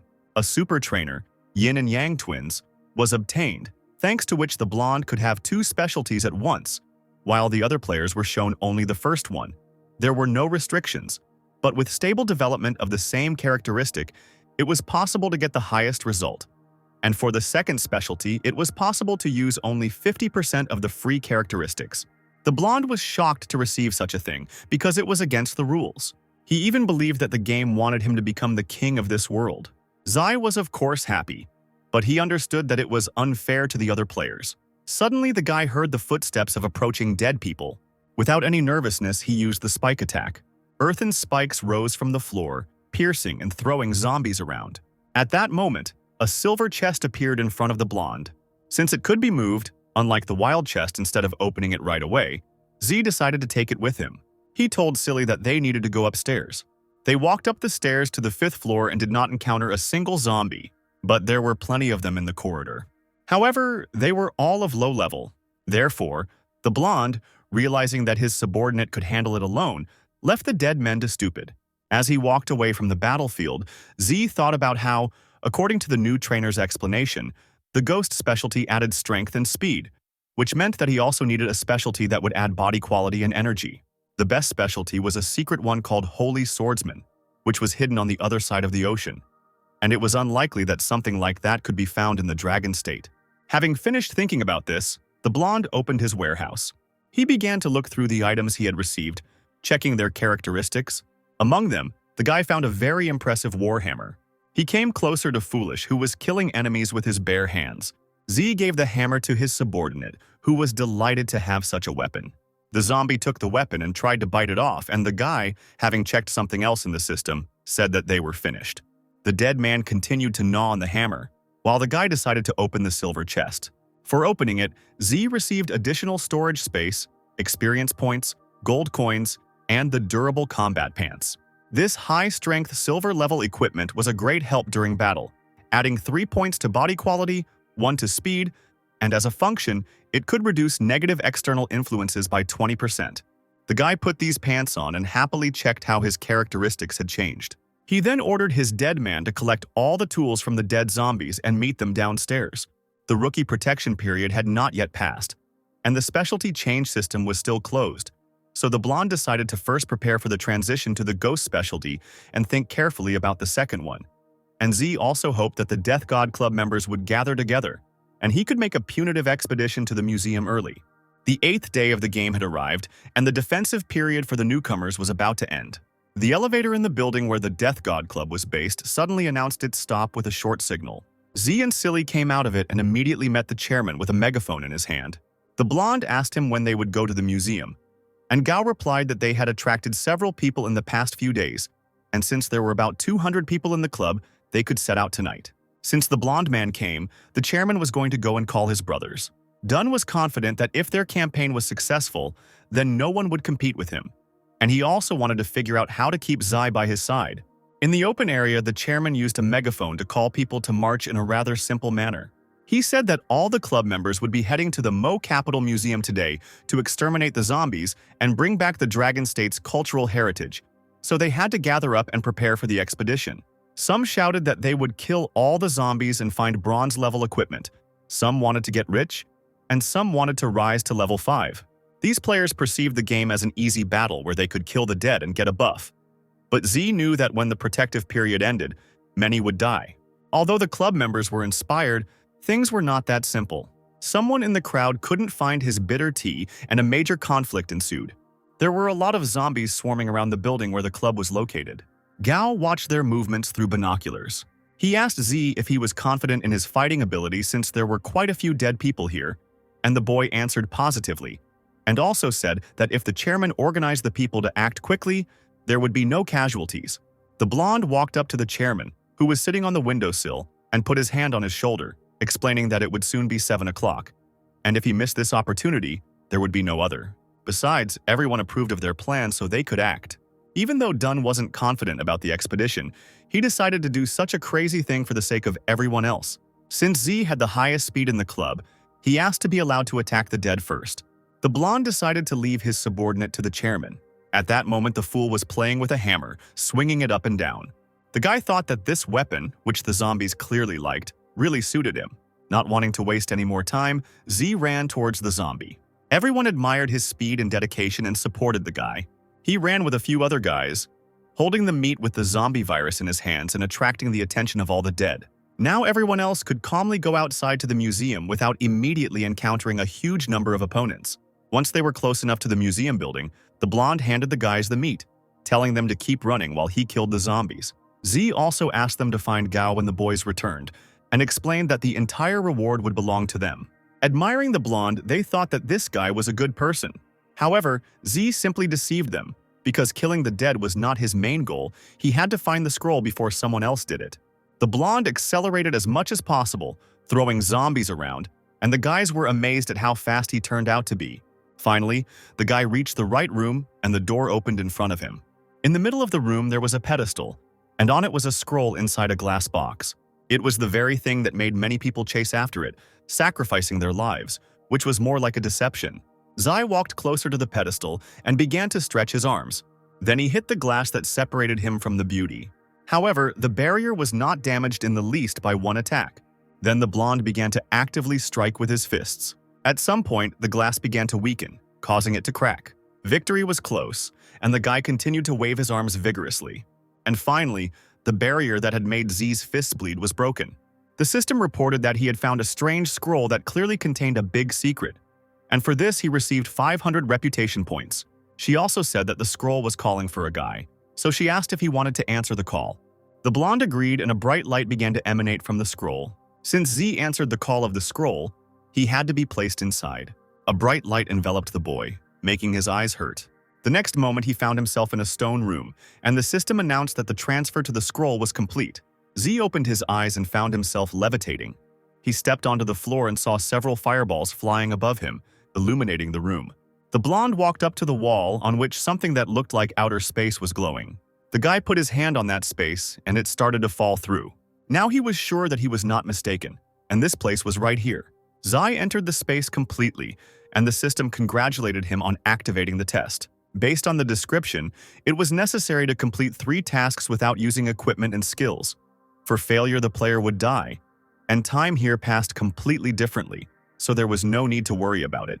Suddenly, the system changed everything and said that if it failed, it would provide a safe exit from the space, and a new task, Ancient Test, was given. It said that this legacy, which had existed for several thousand years, was waiting for a strong player capable of inheriting it. After reading this description, the blonde decided that it was not at all suitable for the ghost specialization. It came from the ancient legends of the Dragon State's assassins, but They only existed 1,000 years ago. Thinking about it more deeply, the boy asked what it meant. The system tried for a long time to find an answer but could not. Then her window disappeared shamefully without explanation. But despite the lack of an answer, Z still accepted the task. He walked forward, and the system announced that the first level of the test had begun. On his way, the blonde came across a glass orange ball and then heard a request to put his hand on the Pearl of Lee. The boy obeyed and placed his palm on the ball. For a while nothing happened, but eventually light began to appear around the pearl. Then the same light began to surround Z. It was so bright that it was impossible to just look at it. When the light dimmed, the blonde was still able to see where he was. He stood on a stone, around which absolutely everything was scarlet. The guy crouched down and put his hand down, and when he pulled it out, it became clear that there was blood around. He clenched his fist, knowing this was not going to be easy.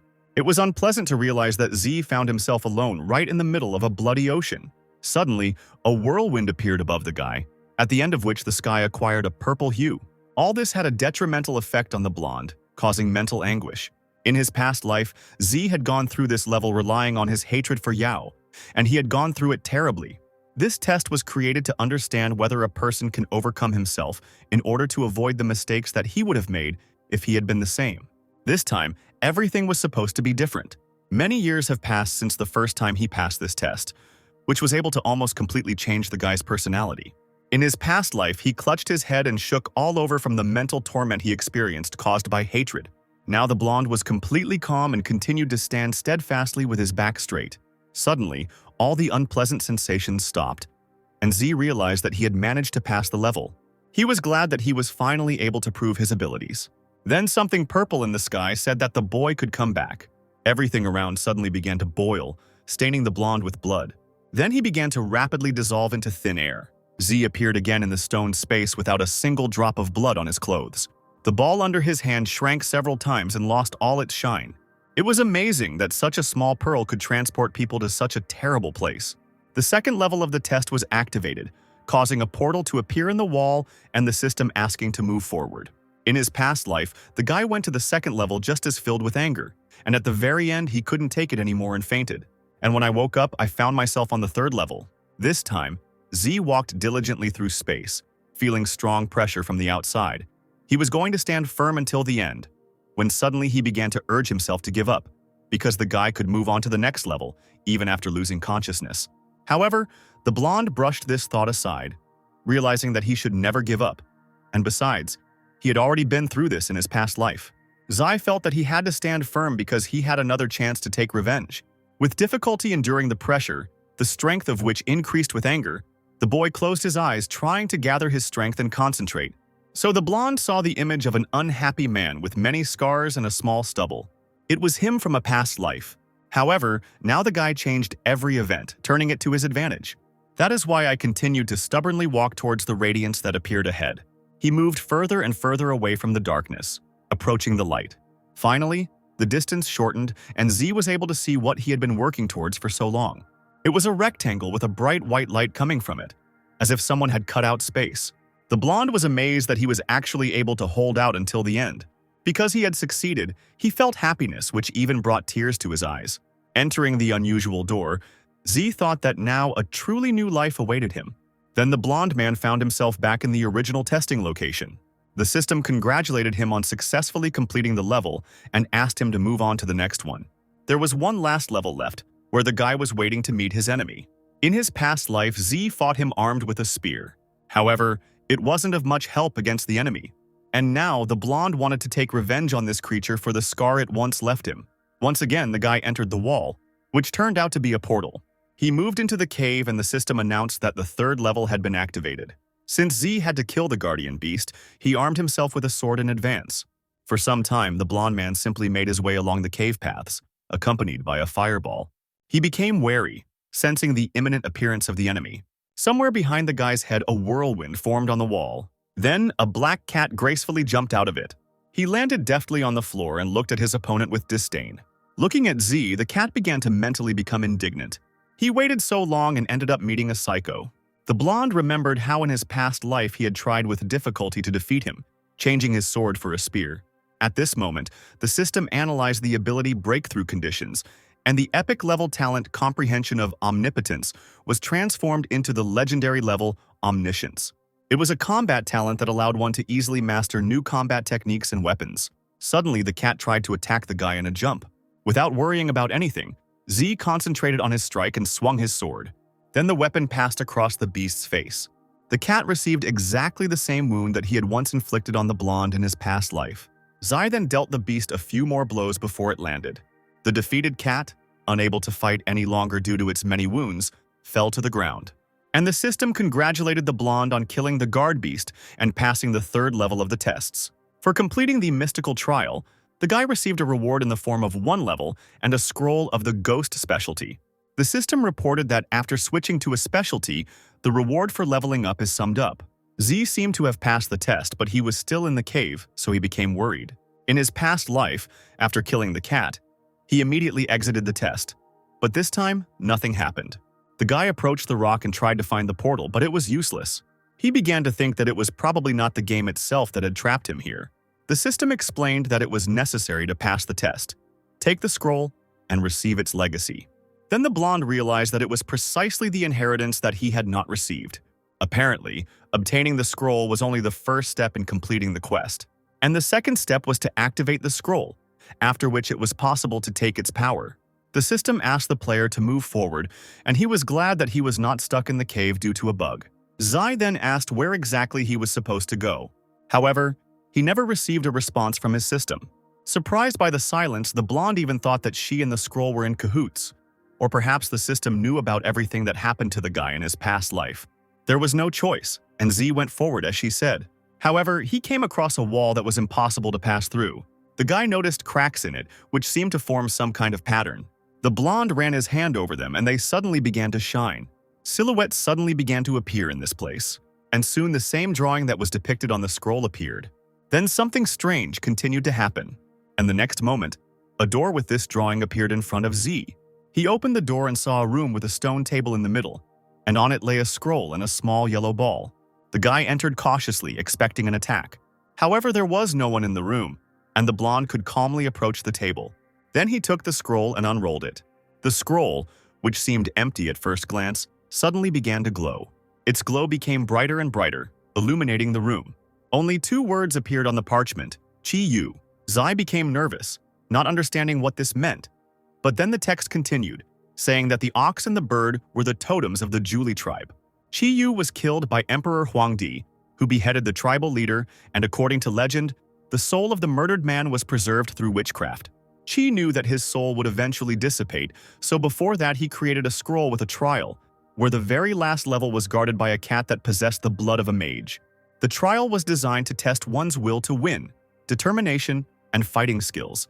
And Z met these standards, thus earning the right to inherit the great power of the Julie tribe. And to do this, you had to put your hands on the scroll. Admiring the power that was hidden in the paper, the boy did as he was told. The system was unfamiliar with such a thing, and it analyzed the force. This energy came from the blue star, and now the system was carrying out the combination of its culture and the Doomsday game, which was successful, as was the digitalization of power. Having received new power, the boy staggered and fell. The system congratulated him on his transition to a specialty that was given the name Commander-in-Chief. Initially, the blonde was going to get the Ghost specialty, but in the end, he passed Chi Yu's test, which was a great success. The new specialty was unknown to Z, which aroused his genuine interest. He also became curious about the ball that was lying on the table. Suddenly, he stuck to the blonde's hand. The guy started shaking his hand, but the ball still didn't come off. The system then explained that it was the Julie ball that Chi treasured the most, because it was his weapon. It was attached to the player and then existed in his mind. It could change shape according to the player's wishes and give him special abilities, and also absorb power, increasing the power of equipment and characteristics. Zai concluded that this thing could grow without limit. The guy was looking closely at the ball when suddenly it flew straight into his head, where it disappeared. The blonde rubbed his forehead from these unpleasant sensations, considering such a weapon to be very specific. As Z was finally ready to return, the boy pressed the button to end the test. The first to appear in the area were dead zombies. Then everything else returned, including the pedestal with the scroll. The system announced that the test was prohibited and the blonde's specialty was undergoing digitalization. At first, Without using equipment and title, his characteristics were not so high, but digitalization was completed, and now, with each increase in level, 3 points were added to strength, body quality, and free characteristics. Zai had reached level 13, and thanks to the specialization he had received, his stats had increased significantly, which left the blonde incredibly amazed. The system congratulated the guy on receiving the title of Discoverer, and published this news for all players. Z opened the specialization panel and learned information about several abilities. As the leader of a 10,000 army, he could turn the ball into a military weapon and thereby obtain the skills of a warrior specialty. The player could pour power into the ball, increasing its characteristics and level. And there was also a third unknown ability that had not yet been activated. When the guy read this, he was shocked. He didn't believe what was happening, so he pinched himself hard to make sure it wasn't a dream. The new level of skill was truly incredible. Having calmed down a little, Z decided to test his abilities. He took the bat and let the ball swallow it. The ball glowed and began to suck in the weapon, so the guy continued feeding things to the gun. The system notified that the ball had absorbed enough power and had become a silver-level tool. It grew in size and contained strange matter inside it. Zai stared at the weapon, wondering what he wanted to get. Matter suddenly began to move, trying to take on a certain form. Thus, the sword Julie appeared in the hands of the blonde, adding 4 points to strength and 2 to body quality, and also had the property of penetrating 10% of armor. He also had various abilities. Julie Attack released the power of the sword onto the enemy, and could deal damage at 130% of its strength, and the pain from the blow reached 200%. With Repeat Strike, the sword saw off the enemy, dealing damage at 200% of its strength. But it could put the owner of the sword into a state of numbness for 2 seconds. But it was impossible to obtain skills. They could only change together with the ball. The ball's ability was so amazing that the guy couldn't even describe it. Zay did not stop there and wanted to see the bow and arrows in his hand. The red matter began to change again, forming a bow capable of collecting energy and transforming it into arrows. Flame arrows had a power of 120% of the stats, and when they hit, the enemy would go into a state of continuous combustion, while ice arrows had the same power, but when they hit, the enemy would slow down. Then Z began to transform the matter of the ball into a weapon of an assassin, a tank, and a swordsman. When the boy decided to get the bow again, the ball blurred. Then he plopped down on the floor and looked like some kind of jelly. The blonde grabbed his head, feeling pain, and the system warned that his energy was depleted, and if he continued to change the state of the instrument, he would feel dizzy. Z took the ball and left the room, yawning. The world announcement stated that the blonde man had become the first player to reach level 10 and advance to a specialty. The next notification said that his speed was amazing, and he was the only one to receive the title of Discoverer and a huge reward. But other players should have worked harder. One of the players was unhappy with these messages because they were preventing him from sleeping. Another was shocked to hear Z's name again. And the third player at level 6 really wanted to try harder. The blonde himself was trying to get rid of his dizziness at that moment. To do this, he drank the elixir of restoration, and the necklace of meditation also helped him. The system announced that everyone now knew the player as the Discoverer, and also congratulated him on the reward of 1,000 reputation points, 2,000 coins, 2 free attribute points, and 2 cubic meters of storage space. Then the guy decided to check the characteristics of the new title. It gave 2 points to each stat, and it also allowed him to suppress 5% of the stats of players who had received the specialty, which was of no use to Zai. Next, the yawning blonde wanted to know what silver-level equipment he would get from the gift box. After some loading time, the box finally opened. Inside was the Mask of the Evil Spirit, which added 3 points to energy, possessing the power of a magical evil ghost. But the system warned against becoming a servant of darkness under any circumstances. With the help of the mask, it was possible to hide information about oneself, and only players above the 5th level could see it. And thanks to the demonic gaze function, for 3 seconds, players looking at the mask fell into a state of horror, in which their characteristics were reduced, as well as physical indicators. Z changed his equipment, putting on a new mask. The system asked whether to activate the metamorphosis effect, and the guy refused. He put on his hood, and with that fanged mask and glowing scarlet eyes, he looked quite terrifying. Now it's time to pick up the coach. It was a limitation break in terms of equipment, allowing one to equip 2 rings instead of 1. The blonde was glad that he would now have 1 more piece of equipment than the others. He decided to wait until he had a new good ring to wear, Opening the stats window, Z found 12 free points. After thinking for a bit, the guy began to actively distribute them. Now the strength was 52 points, energy 33, body quality 49, and speed 36. By the time the blonde man left the building, the battle was already over. The members of the Death God Club gathered on the roof of their base and rejoiced at the successful completion of the expedition. Gao, smiling, climbed up to the podium, and Foolish followed him with food in his hand. The chairman said that today's battle against the museum zombies will go down in history. Then Dunn began to introduce the leader named Fool to the crowd, holding out his hand towards him. However, the zombie did not pay attention to this, enchanted by the piece of meat. Then the chairman reached out his hand to the food to take it away. But the dead man turned away resentfully, and Gao said that Foolish couldn't live without chicken legs. Zai suddenly appeared, which made the chairman very happy. He admitted that they had been looking for the guy for half a day, and everyone had already begun to think that something had happened to him. Ignoring these words and the girl's loving glances, Z asked how the situation was. Gao reported to him that they had destroyed 1,500 zombies and also gained a lot of people as allies, received many new material resources, and Foolish alone had killed more than 100 zombies today. Then the chairman asked the blonde man to follow him. Dunn brought him to a warehouse with many boxes and said that they managed to get all of it today. The chairman explained that they had a lot of new guys, and it was all thanks to him. So Dunn asked if the guy had any free time to say a few words to them. Gao gave the blonde a friendly hug and whispered in secret that the more people they had, the greater their strength. And now they could achieve greater results. Zai thought that since there were more people, more equipment could be found, and the Julie Ball could advance to the diamond level. Perhaps he could exchange the cards for coins from new people, or even for equipment and tools. And all of this was precisely what was needed to increase the level of the ball. So the blonde man suggested to the chairman to discuss the deal. Putting his hand on the boy's shoulder, Gao asked what he was talking about. The chairman explained that Z and Foolish had helped the club a lot in this battle, and so he could give him everything he needed if he just asked. Then the blonde said that he needed equipment. Z smiled, admitting that he thought so. Putting a certain object into the blonde man's hand, the chairman said that he had prepared a surprise for him. Gao was sure that the ring must have been useful to the guy.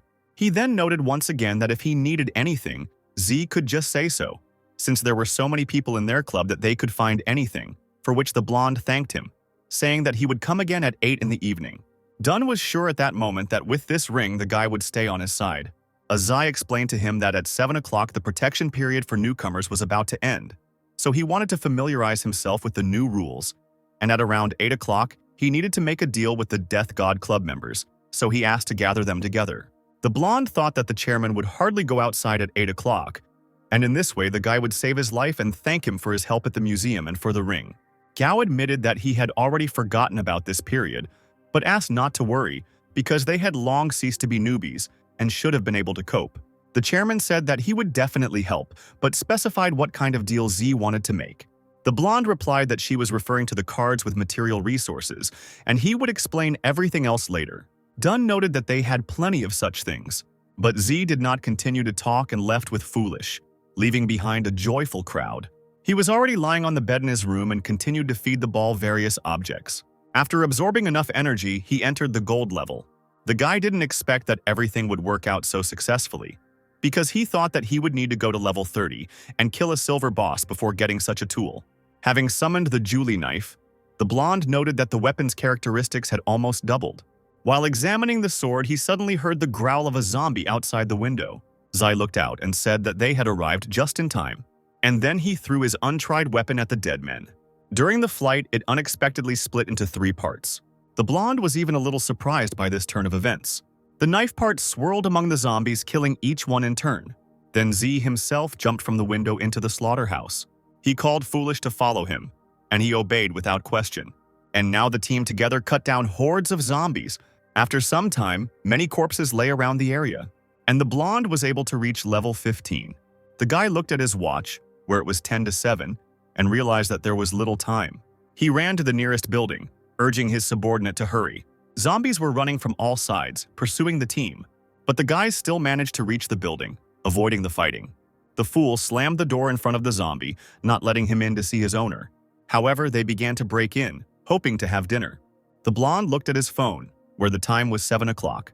Suddenly, the sky turned red, just like before the game started. The protective period for newcomers was over, and the dead began to evolve rapidly. The system explained that the game was based on the principle of absolute equality, so the players were responsible for their own progress.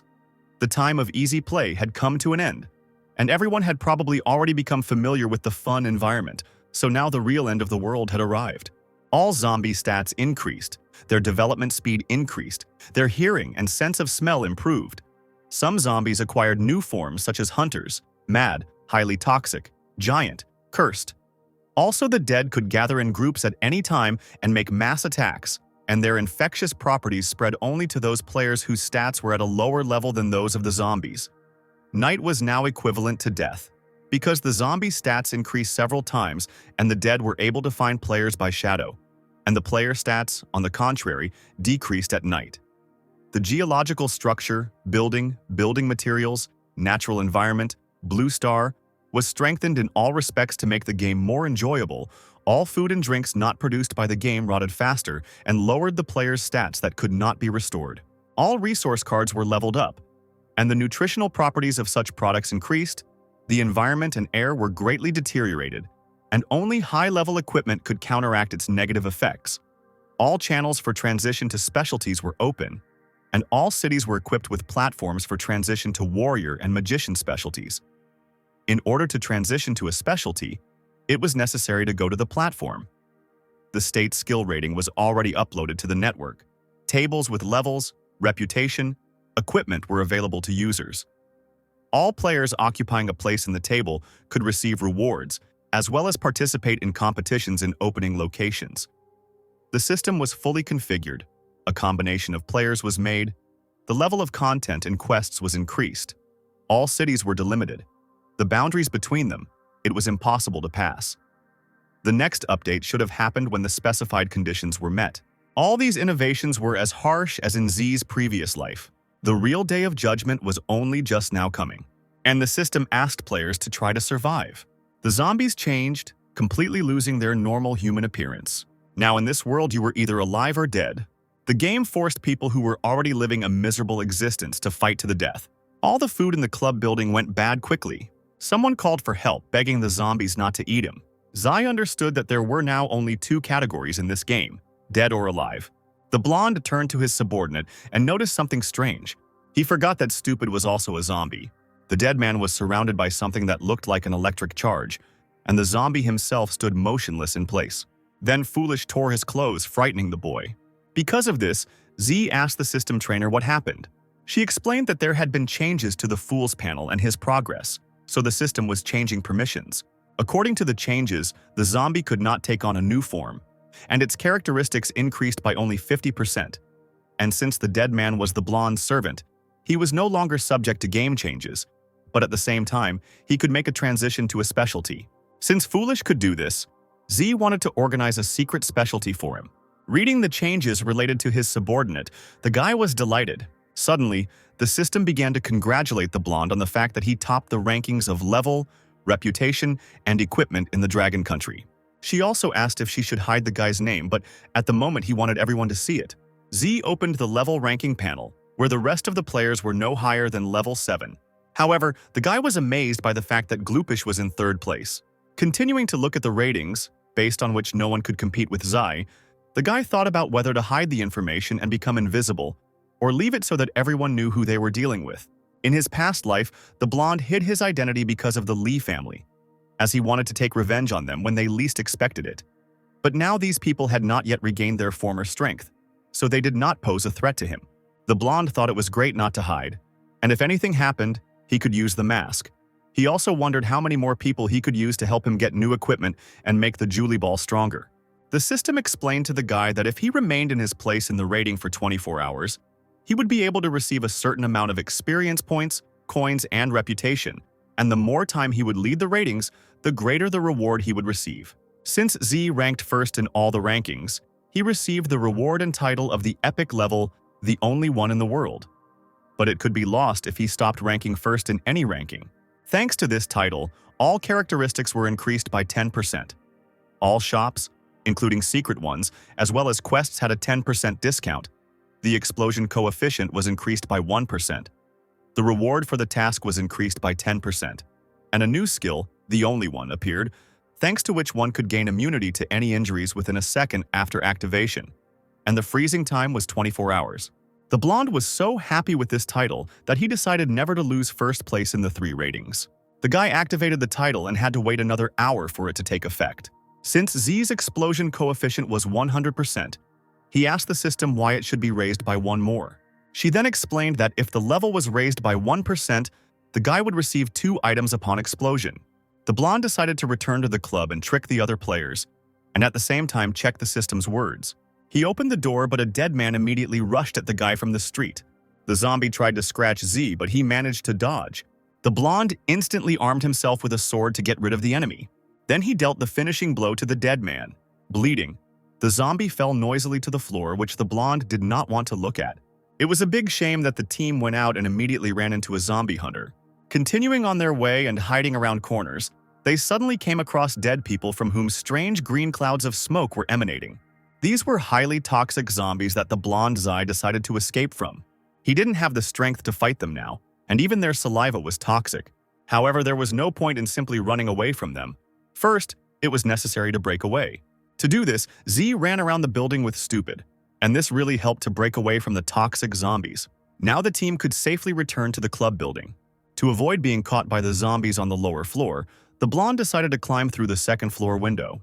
Down below, in front of the headquarters, people were screaming as they were being eaten by giant zombies. In the building itself, many people were also dead. As he rode the elevator to the top floor, Z heard people losing hope. They worked hard for half a day, but after the announcement they could no longer kill zombies, unlike the dead themselves, who killed people at any time. And in a few days the club could run out of resources, dooming everyone to death. One girl suddenly shouted that she had food and suggested that they all eat together while they still could. For Z, this situation was a great opportunity. So, not missing the chance, he climbed onto the container, which served as his platform. Then he started his speech. "I am here to help you survive, to give you hope for the future. You heard right. For coins, equipment, or tools you can buy food for the whole day. Hurry up and buy it." All those present immediately rushed to him, advertising themselves and their things for food. During this day, the blonde was able to earn 10,000 coins. The offers ran out and the guy was about to leave, leaving people happy with the deal. However, before this, he asked them to try to behave more quietly, since night had come, and it was not worth attracting the dead to themselves. Z also intimidated the group by saying that they shouldn't be offended later if he ordered Foolish to flatten them with a hammer. Then the guy went to his room. But there, around the corner, a nervous Gao was watching him. Then the blonde man turned to the chairman. "Brother Gao, do you recognize me?" Then Dong said that he should call Z brother, and asked the boy to take him with him, promising to do everything that was said. Then the blonde man approached the chairman and whispered something in his ear. Cao understood this and promised that he would do everything. Z put his hand on his shoulder and told him to go, and Dong obediently ran to carry out the order, and the blonde hoped that this man was smart. But if the matter was carried out, then the blame would be on him, and in any case it would not affect Z in any way. Now the guy could finally return to his room and rest. The day after the end of the protective period had passed, and tomorrow the blonde was going to go hunting for new zombies and earn more coins and equipment. Then he planned to see how the chairman did and whether he would come to exchange equipment for cards. They stood together under the red sky in the middle of a pile of dead people. The smarter zombies began to look back at Z and stupid. Then they rushed towards the team in a crowd. However, these guys weren't going to give up that easily.